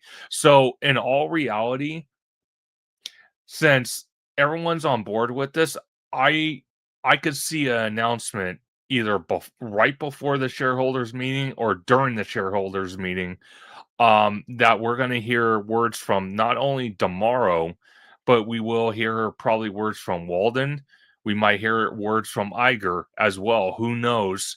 But it's going to be an unusual shareholders meeting. It's going to be long. But one thing I could tell you is, like I discussed my candidate, and like George even mentioned, because he has a deeper dive into these topics than I do, but I think Bruce Vaughn would be the absolute number one choice. Again, Bruce Vaughn really brought Imagineering from the ashes from the Chapek era and really brought it back to life. So I think Bruce Vaughn being chairman, it still gives him the opportunity to oversee Imagineering. So he's not technically leaving Imagineering in a way, but he's stepping up his position where he could still keep an eye on them and keep an eye on whoever takes over Imagineering, whether it's Joe Rohde Now, or somebody else. correct me if I'm wrong. I mean, the board would obviously have to approve it, but would then Sure. Josh have a say-so in who replaces him as chairman of Parks? Because if that is the case, then I could see Bruce Vaughn. I think Josh. I think if it was up to Josh, I think Josh would pick Vaughn. It's more than possible, but like we heard from James Gorman, Iger is still going to be part of the board through 2026. Yeah. So, and the fact that they have to make a decision pretty soon here on who replaces Josh, I don't know Iger's position on Bruce Vaughn. I don't know what that whole scenario is, but well, I think Iger was the one that brought Bruce Vaughn back. Okay, so I think that was actually one of his first major decisions when he came back, when they got rid of Chapek. Okay, so if that's the case, was he also part of the decision to have Joe Rohde come back and consult? I'm for sure. As I said, I think the board still has to approve it, but I think Iger made a lot of those suggestions, I would think. Well, see, that again, that just further makes me curious if, again, Bruce Vaughn will take Josh's spot and Joe Rohde might take over Imagineering. And who knows, Joe Rohde might want to take over Imagineering. I don't know. I just think out of all the candidates, you mentioned Ken Potrock. Ken Potrock, as much as I respect the time he's been at Disney, yes, I don't think he could be Parks chairman. I'm sorry. I don't think so either. I don't. I respect the guy. I think he did amazing work as president of the Disneyland Resort. Yeah. But to hold a higher thing like Parks chairman, I don't know. Well, I can't foresee him going on stage and hyping people up the way Josh did. See, and that's another thing too. You're going to have another hyper-upper, so to speak. I know that's not a word, but I think honestly, Bruce Vaughn could do that. I think so, because we saw it. Bruce Vaughn did hype people up. When he came on stage with Josh D'Amaro, he did do that. So I honestly think Parks chairman, in charge of parks, in charge of experiences, I think Bruce Vaughn is literally the best choice besides Joe Rohde. I think Bruce Vaughn is like the number one choice I would choose because, again, that position that Josh was in is, again, parks and experiences. And I think someone from WDI Imagineering needs to take that position. Someone like a Ken Potrock, I don't feel like really can handle. I think Josh was in charge of 11 different parks, I think it was, as chairman, or 10. I forgot what it was. 4, 6. Was it 10? 7, 8, 9, 10. Is it 12? Wait.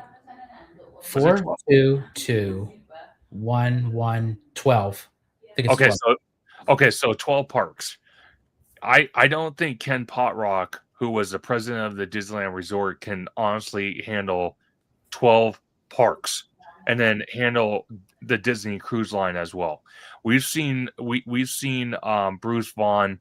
Real, like I said, I'm praising the guy because he really has done wonders for Imagineering.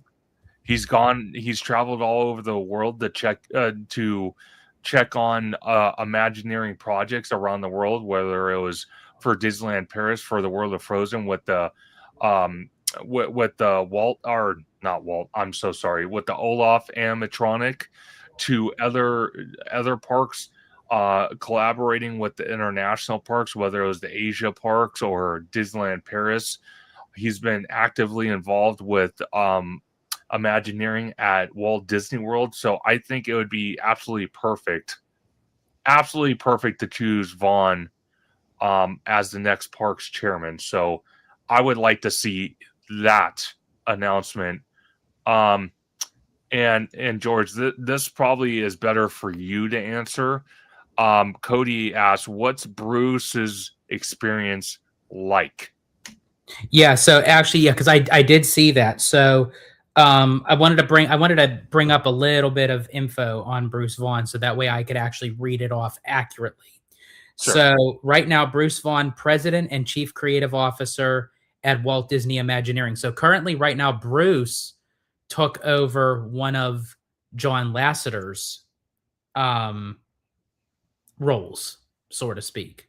That when he was head of both studios, he also was chief creative officer for Walt Disney Imagineering. So, as president and chief creative officer of Walt Disney Imagineering, Bruce Vaughn leads the global multidisciplinary team behind the concept design and delivery of Disney's theme parks, attractions, resorts, cruise ships, and entertainment experiences. Collaborating with peers across Disney Experiences and the company, Vaughn focuses on innovative ways to transfer Disney's extensive collection of beloved franchises, characters, and stories into groundbreaking, immersive experiences that delight guests around the world. Vaughn began at Imagineering in 1993 as senior technical specialist and went on to roles of increasing responsibility. Beyond his work at Imagineering, he has been involved in efforts across various divisions of the Walt Disney Company that includes consumer products, feature animation, location-based entertainment, music, television, and theatrical. And then that's when it says Vaughn departed Imagineering in 2016 to serve as CEO and CCO of Dreamscape Immersive, excuse me. He later moved on to Airbnb, where he was vice president, experimental creative production, and rejoining Imagineering in 2023. So, I mean, since 1993, I mean, he has a good, I mean, lengthy rapport and portfolio. He does. And just real quick, MH Real says he has to go. Have a wonderful night. Enjoyed the stream. Well, we enjoyed having you here as well. But again, if you look at the history, like you just read for Bruce Vaughn, he's been with the Walt Disney Company since 1993. Okay. So it went from 1993 to 2016, and then 2023 to present. So again, I in a way, it kind of he has the expertise to do so, because DeMauro himself got hired with the company in 1998. He was hired with the Walt Disney Company. DeMauro, yes, 27 years? 27 years. Okay, so again, I know I sound like an absolute broken record, but I think Bruce Vaughn will do wonders if he's named chairman. I don't see why DeMauro would not choose him.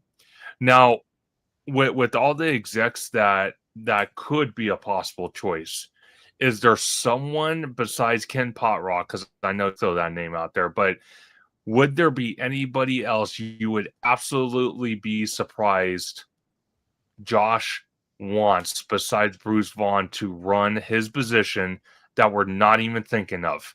That I would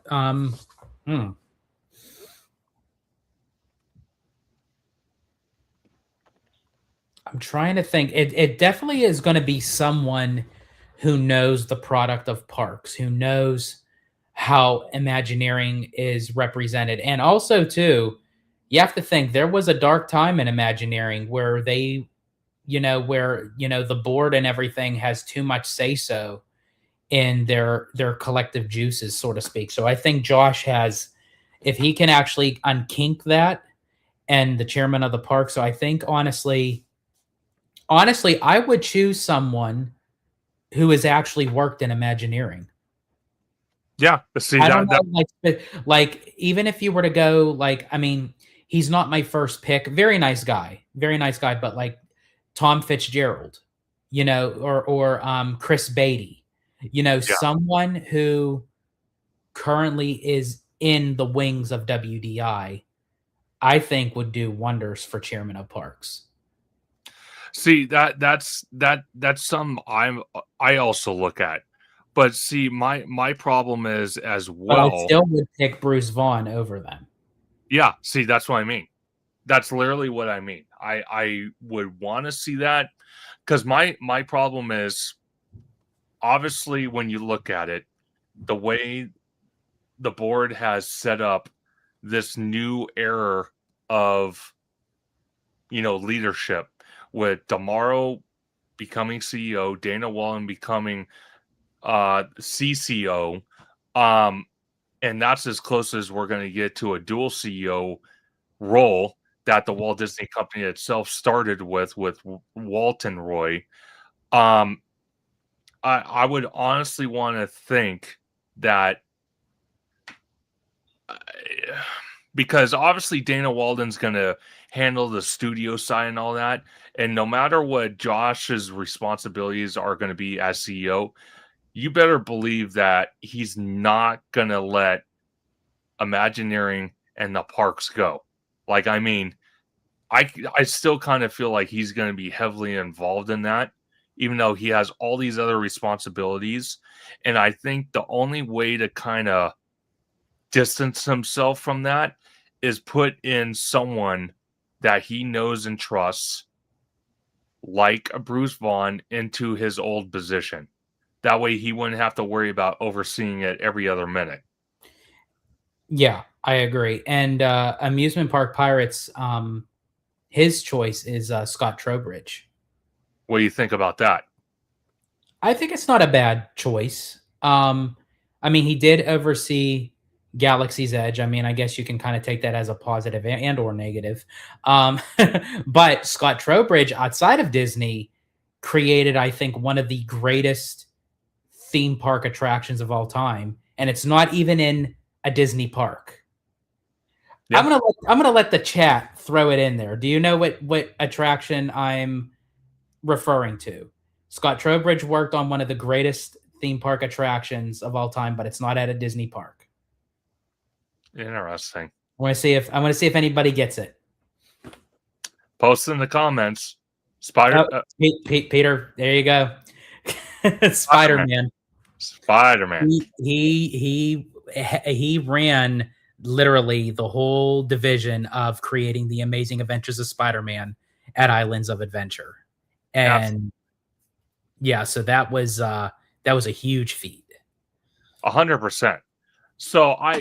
But also to Amusement Park Pirates as well. I do believe he did have I think he did also have a hand in Harry Potter as well. Interesting. Okay, so let me ask you this, since the chat's kind of going off the rails here, and I love it. If you had a choice, let's say you're Josh, okay? If you had a choice between two guys, Scott Trowbridge or Bruce Vaughn, who would you choose? I mean, I love Amusement Park Pirates' choice of Scott Trowbridge, but I still would have to go Bruce Vaughn. I don't know. It's something about him. I just have a more safe value to how he would run things. I don't know why.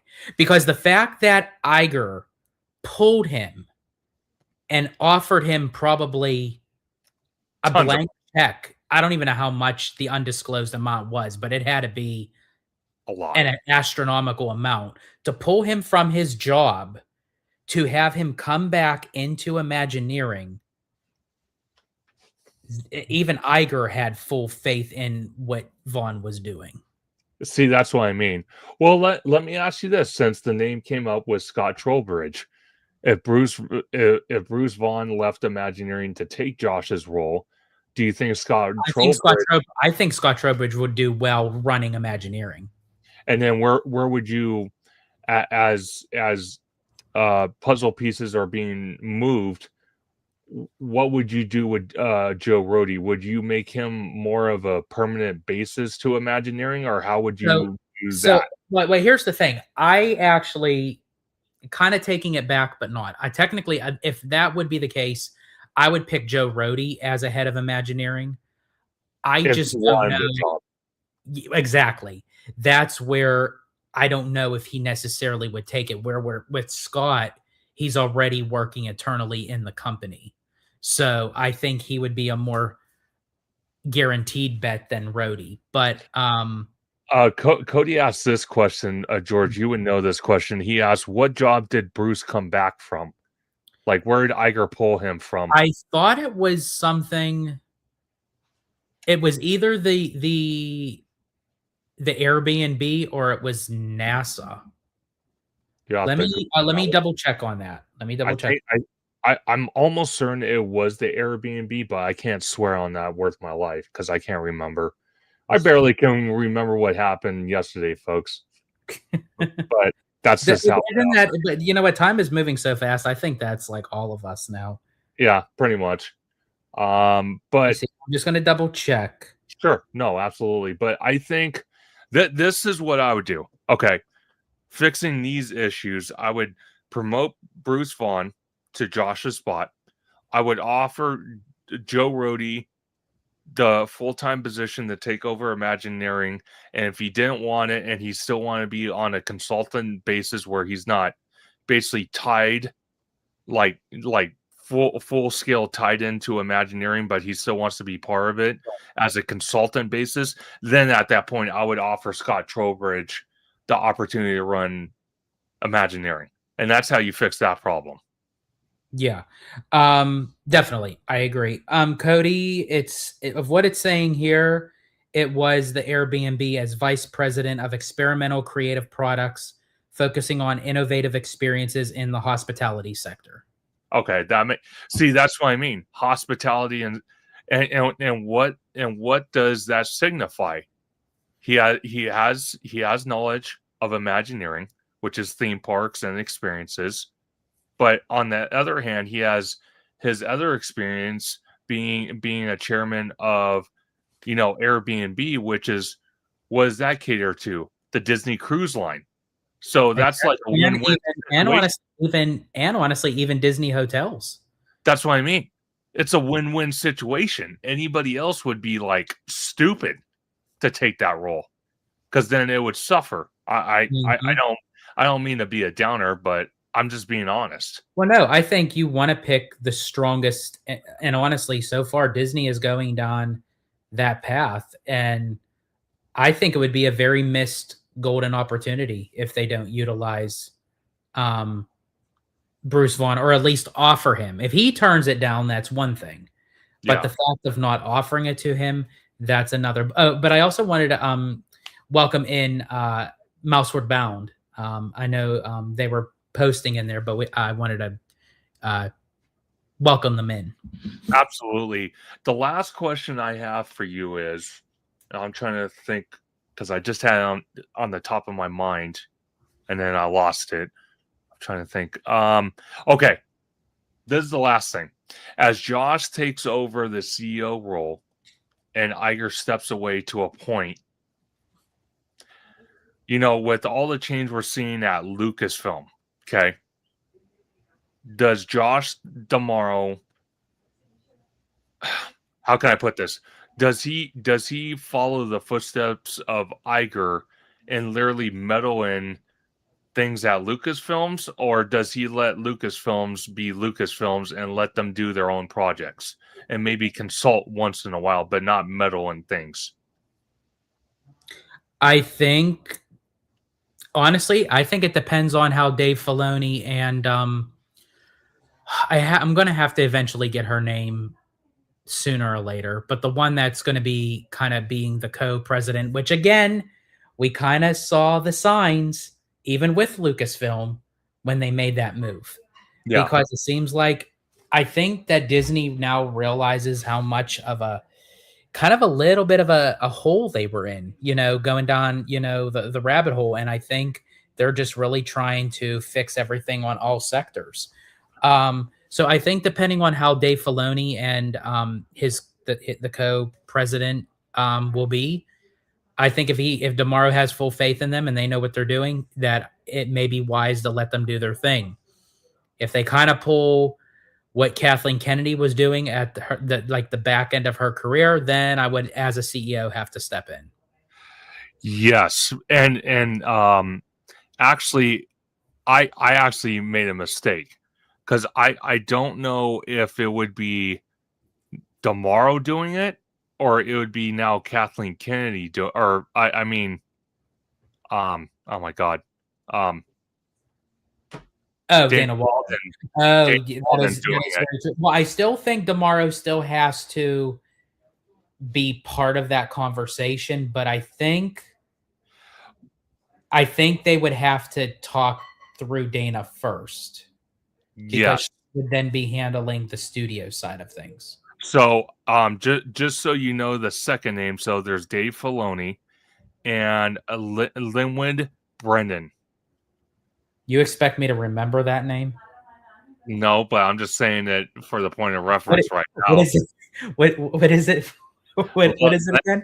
Linwood Brennan. Linwood?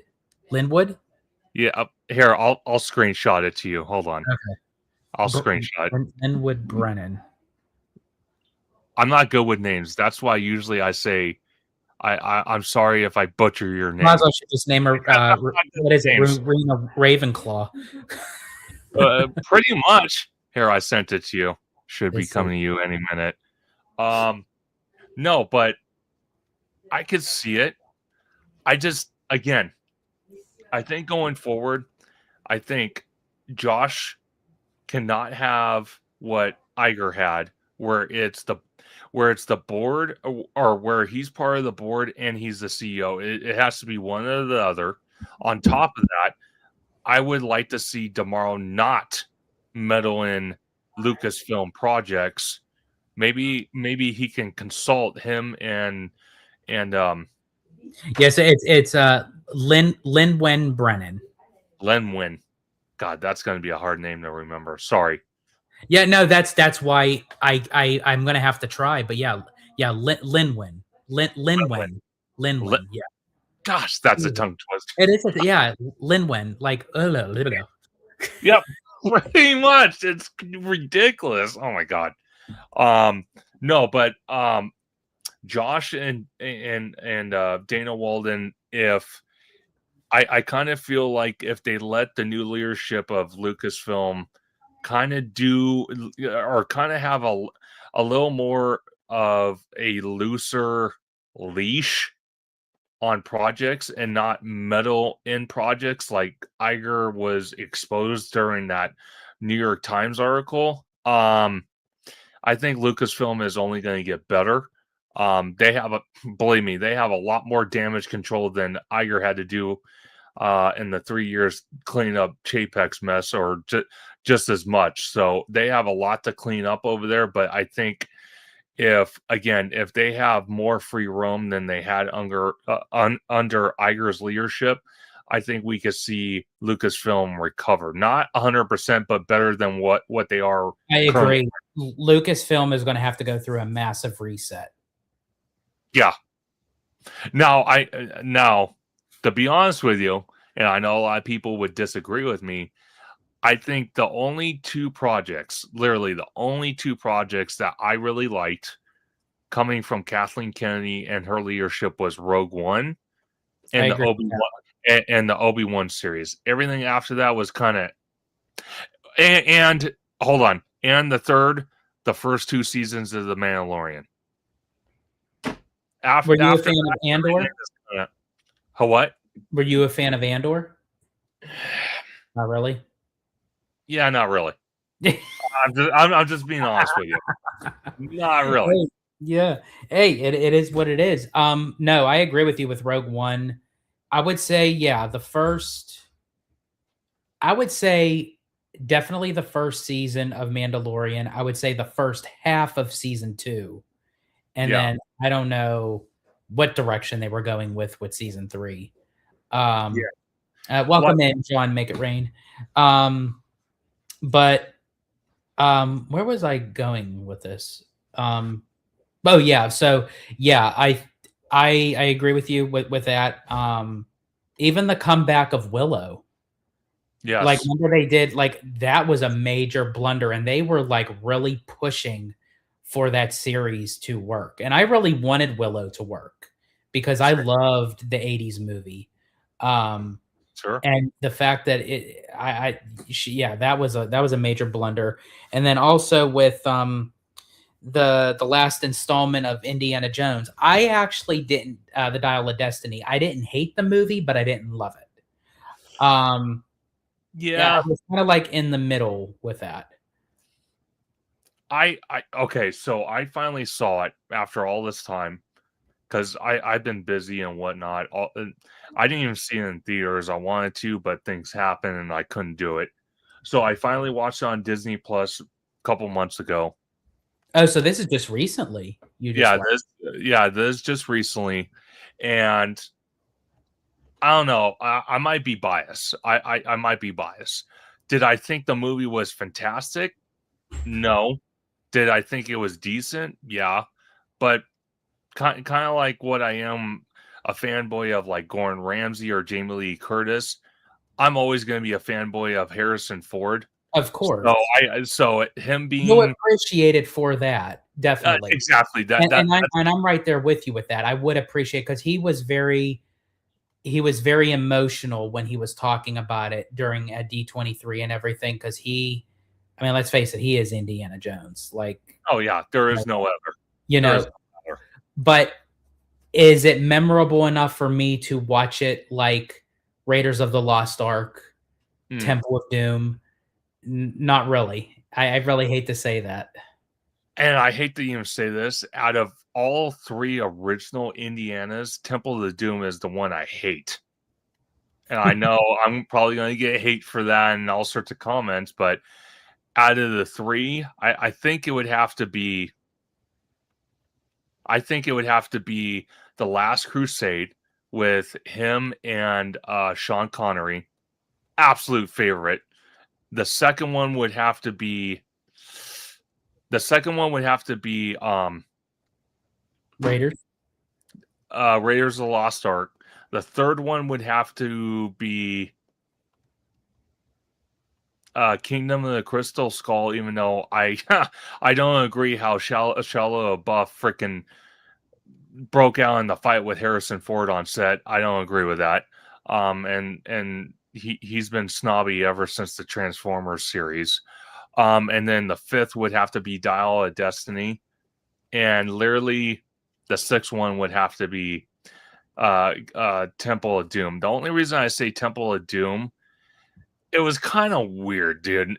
Like he's in a cave, he gets possessed. You know, there's all these mythical creatures. It just gets weird. It's like kind of like, okay, this is getting like literally off the rails. But that's for me though. That's literally for me. I think for me, it goes Raiders of the Lost Ark,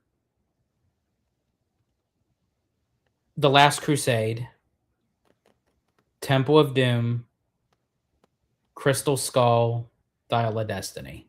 Okay.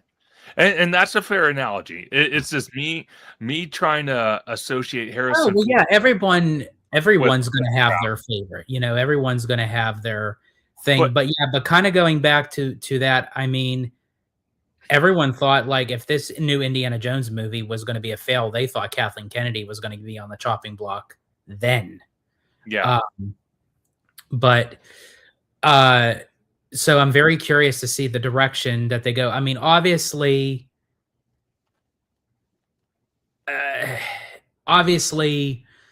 they won't go probably another Indiana Jones No, movie, unless no. they do like maybe like an animated kind of series or Yeah. something. They Live action with Harrison Ford, that's done. Yeah, that's done because he's actually doing a TV series on Apple TV, where he plays a psychologist.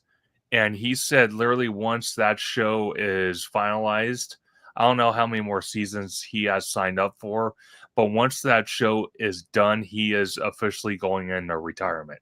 Oh, did So he say that? he did say that. He made a comment. So Yeah, I think for the many decades that he gave us great cinema and everything, I think he deserves it. oh, dude, I'm telling you right now, some of his best movies, freaking like we've talked about, Indiana Jones. You have, Han in the Star Wars original trilogy movies. You have him playing in The Fugitive with Tommy Lee Jones. Love I, that movie. oh, Love dude, that was an awesome movie. Then you had him playing the President of the United States in Air Force One, baby. Love that movie. Yeah, there we go. Oh my gosh. And then the fact that he even reprised his role as Indy for Kingdom of the Crystal Skull and Dial of Destiny. Then you had him reprise his role in the new, well, controversial Star Wars series from Kathleen Kennedy's era. You have him playing in the TV series on Apple Plus. I finally remember the name. It's called Shrinking. Then you had him in smaller parts. So like George mentioned, Harrison Ford has had a lot of projects in Hollywood over the decades. So Do you know another movie I loved he was in? Actually, my mom introduced it to me because it's sort of what you call like it's borderline like a chick flick kind of thing, but I absolutely love the movie Working Girl with Melanie Griffith and Sigourney Weaver. yes. Oh my gosh. Yes. I saw that actually last summer on TV. Yeah, very, very good movie. Yeah, that was an awesome movie, like by far. That was awesome.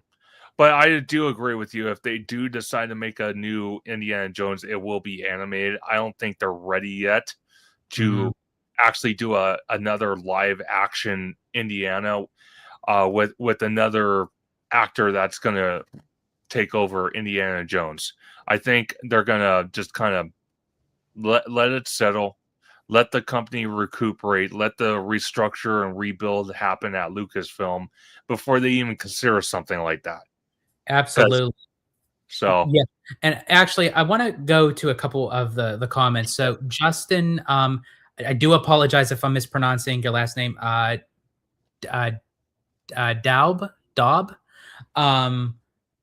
And this is actually interesting. I think recording lines for the Animal Kingdom attraction might be the last indie-related thing Harrison Ford ever does, if he does it at all. That's going to be very interesting because I know he did not record anything for the Indiana Jones attraction out here because I think there was a lot of legal issues with that that they couldn't compromise on like legalities of. oh jeez. Okay, so Justin, it's Dobby. Is it Dobby? I think I'm pronouncing that like in Harry Potter. But that would be Dobby. Ignore me, Justin. I just like completely just like went off the thing. But if I pronounce that Dobby, I guess. Well, here's the thing. Well, no, that's still Dobby. Ignore me. Anyway, so I think Justin, if I think I got it correctly, Dobby. Okay.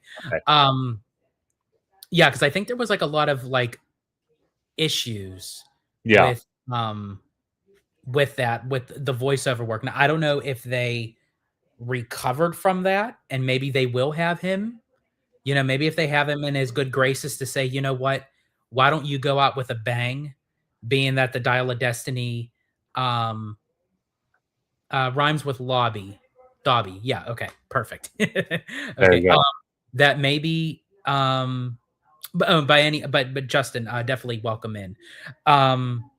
That maybe if they tell him like privately, we know the Dial of Destiny, you're still very proud of it, but it didn't do very well. Why don't you solidify your mark in the Disney parks like you were supposed to Sure. and do voiceover work, because he really wouldn't have a whole lot of work to do. Take him into a recording studio and he records his lines. I mean, that's not so. It's I not think that that would hard. be. I think that would be. That'd I be think that would awesome. be very wise. Yeah. So we're gonna read one more comment because I want to end because I got another show to do at 8 and George has some plans as well. But I'm gonna bring up this comment from Giant Peter's Adventure.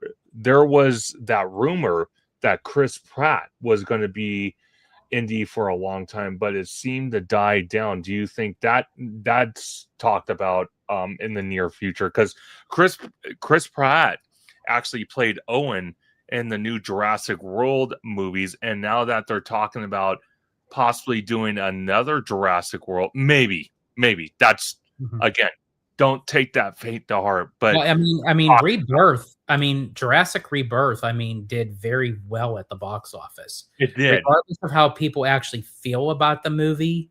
I mean, it made some buco bucks. Yeah. And it's interesting, not to go on a tangent, but it's interesting because they were talking about that. They were talking about Chris Pratt reprising his role as Owen. On top of that, I was just at Universal today, and I walked in the main Universal store, and what I found the funniest thing ever, I have never seen so much Jurassic World merch ever in my life. And it was a mixture between Jurassic World and Jurassic Park merch. I'm like, what in the hell's going on here? So it's possible because if you think about it as well, for the Super Bowl, okay, for the Super Bowl, it's been talked about online. They've shown clips of it, but the original characters from the original 1993 movie of Jurassic Park actually teamed up with Xfinity. We had Jeff Goldblum, we had Sam O'Neill, and I forgot the female's name. Laura Dern. Laura Dern. They actually reprised their roles of those characters and actually did a commercial that will be airing for the Super I'm Bowl. glad you brought that up because I know you have to go, but actually that was going to be the last topic that I had. Well, let's go for it. Okay, Let's go perfect. So, and this is why I wanted to bring it up and how it kind of works in with Disney, because the thought of AI was brought up to both Bob Iger and Josh D'Amaro during their ABC interview, and how the company is going to move forward with AI. And this is where Disney, and I think even Universal, has to be careful. And I'm glad you brought up that ad, because I was going to bring up that ad and I thought, oh, this is perfect because you brought up about Chris Pratt being in Jurassic, and I'm like, oh, perfect segue. Here is, I thought it was very clever. I thought it was very well done because they put the characters back in their 1993 state. Yep. But I have a little problem with it. Uh-oh. When I went and I watched the ad, the AI on it is a little bit cringy at times. Is it? And I feel like it kind of takes away of the actor's performance. And I say AI because it's like that. They utilized it actually for Harrison Ford in The Dial of Destiny in the very beginning of the movie, where they de-aged him.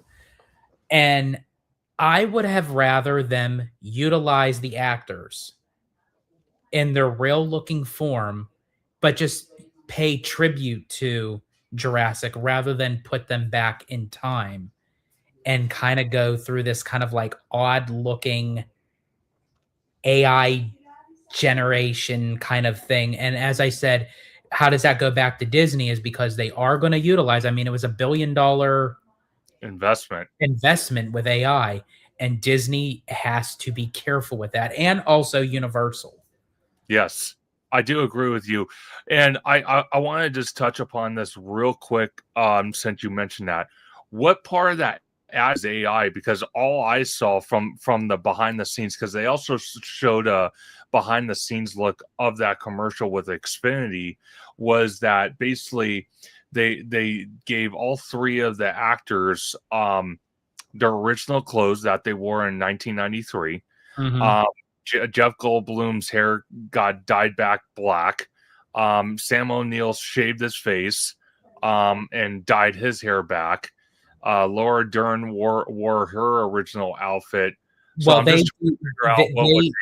they literally, if you look at like their skin, like they made it very Oh, smooth. okay. Like they de-aged them. They turned them back into their Got it. 1993 characters, so to speak. Oh, got it. Oh, So I would have okay. rather them utilize them, but let them be in the current, in the now sort of thing. Well, Kind of.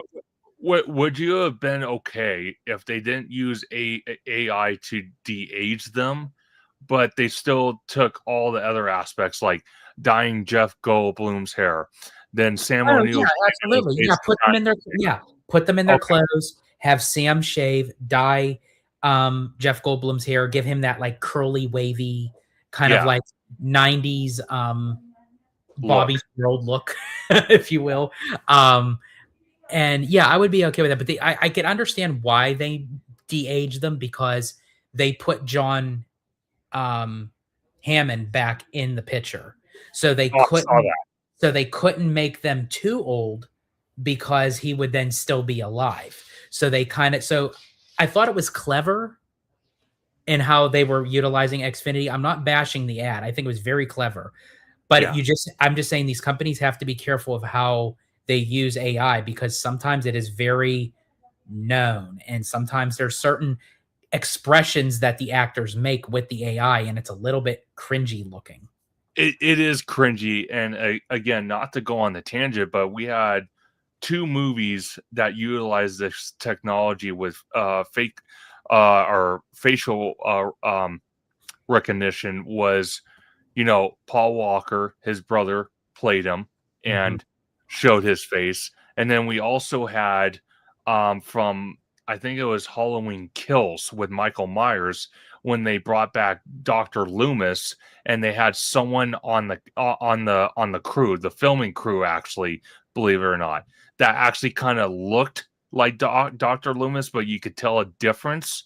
So they kind of, threw a costume on him, kind of changed his hairstyle a little bit, and they kind of used that AI facial, reconstruction on his face, and they were able to bring back Dr. Loomis for that little flashback to the 1981, scene in Halloween Kills. So there are times they do use it, and it's successful, even though we know the history of the actor that is no longer with us.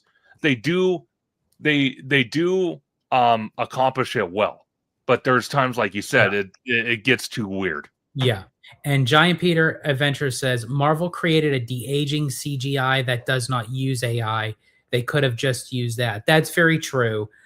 But my thing is, just speaking just with AI, where maybe they didn't use the AI for that. I'm not sure, because even with Harrison Ford with Indiana Jones, and also Mark Hamill in Star Wars, they kind of de-aged them, so they could have used that as well. Technically, Princess Leia and the other character in Rogue One too. Yeah, because they had to use the actress to look like Carrie Fisher at the end of Rogue One. But but really quick, I wanted to give a shout out, yes, to Mr. Robert Sprite for saying hello to us. So welcome in, Robert. But I'm just saying, just AI in general.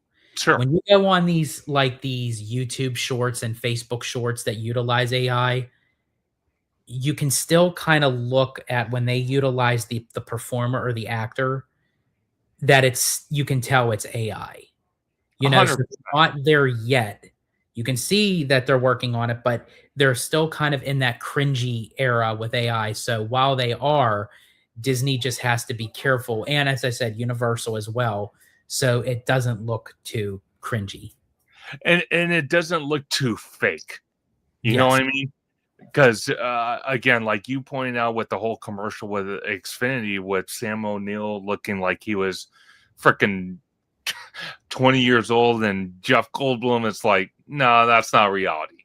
Now, like you said, I do agree with you. If Sam O'Neill wanted just shaved, dyed his hair, put on the old outfit, same thing with Jeff Goldblum, I think we wouldn't have been good with that. but again, I understand why they did it, because they brought back John Hammond, which technically he's been dead for over 15, 20 years. So I get why they did it, but again, is that something that hurts the brand? Because Jurassic Park, I have to be honest with you, is like the original trilogy with Star Wars. Oh, absolutely. Absolutely. Jurassic Park is Steven Spielberg actually did something of a project with dinosaurs that worked. Yeah. So that's another question I have is, does it damage the brand by doing something like that? And not to not to say that Xfinity did a horrible job. I thought they did a wonderful job. I think they did. I thought it was very creative. The fact that them and Universal Comcast were able to get Sam O'Neill, Jeff Goldblum, and Lauren Dunn in the same room, put on the old costumes and all that stuff, and reprise the roles was nostalgic. Oh, dude, that was awesome, because we all saw it with not Rebirth, but the movie before that, and Sam O'Neill and Jeff Goldblum and Laura Dern reprised their roles. That was Dominion. Dominion. Sam O'Neill looked tired, man. He looked tired. Yeah. And I think he has cancer as well, if I'm not mistaken. I think so. I think he was going through, from what I've understood, either that's when he got the diagnosis, or if he was going for his treatments. Yeah. And he definitely looked tired and everything. And that's probably, so for him to actually come back and do this commercial and everything, I applaud him. I really do. Yeah, that was pretty awesome. And the fact I was on the studio tour and I saw him drive by on the golf cart, that was hilarious. That's cool.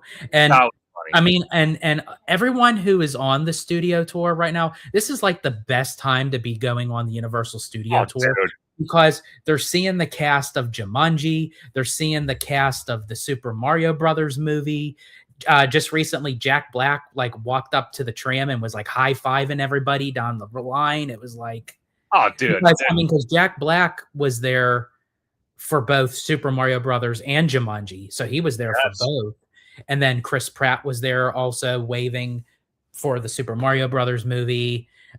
Someone saw Kevin Hart walking like his Jumanji outfit and everything, and then you had Dwayne Johnson, who actually stopped the tram. He stopped and here's the thing: when Dwayne Johnson wants something done, you don't question it; you just do it.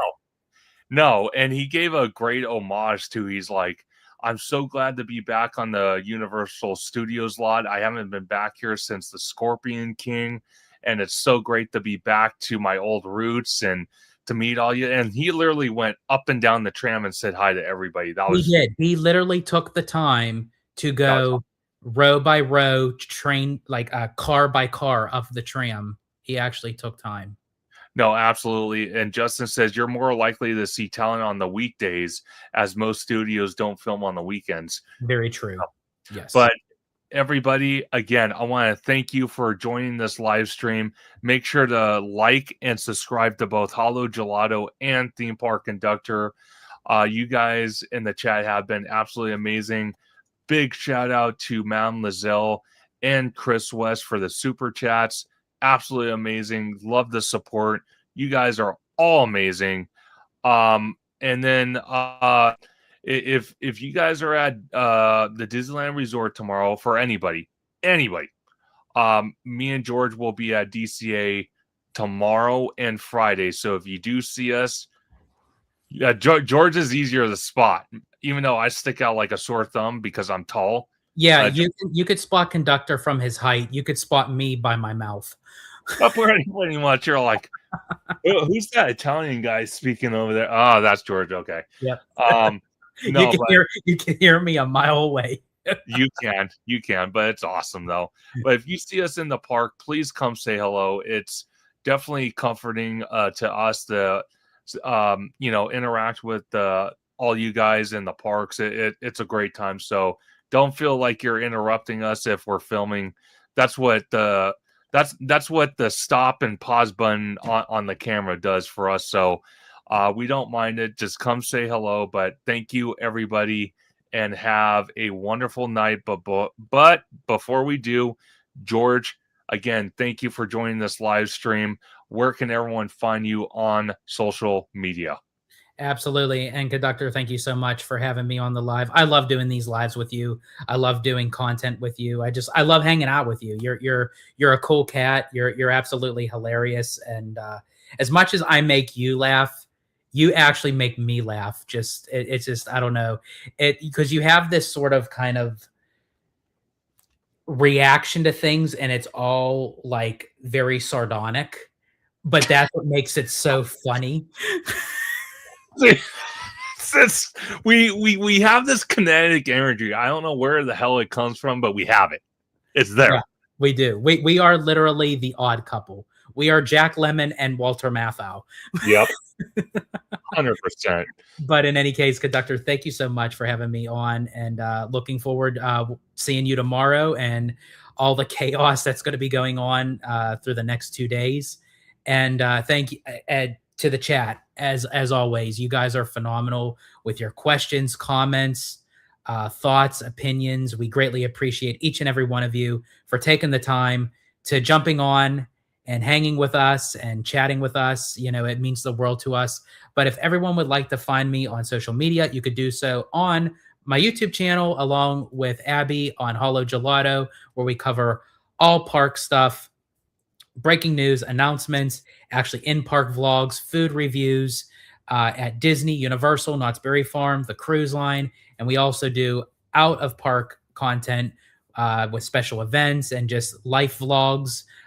Definitely, as I said, like, subscribe, hit that notification bell, because we have a plethora of content coming your way. And you could also find us on Instagram under Hollow Gelato. Absolutely. And again, thank you, George, for always being a wonderful co-host. These live streams are absolutely incredible. This feels like child's play after doing an 11-hour live stream, but I still love this it. does like 2.5 hours. This is like nothing. Yeah, pretty much.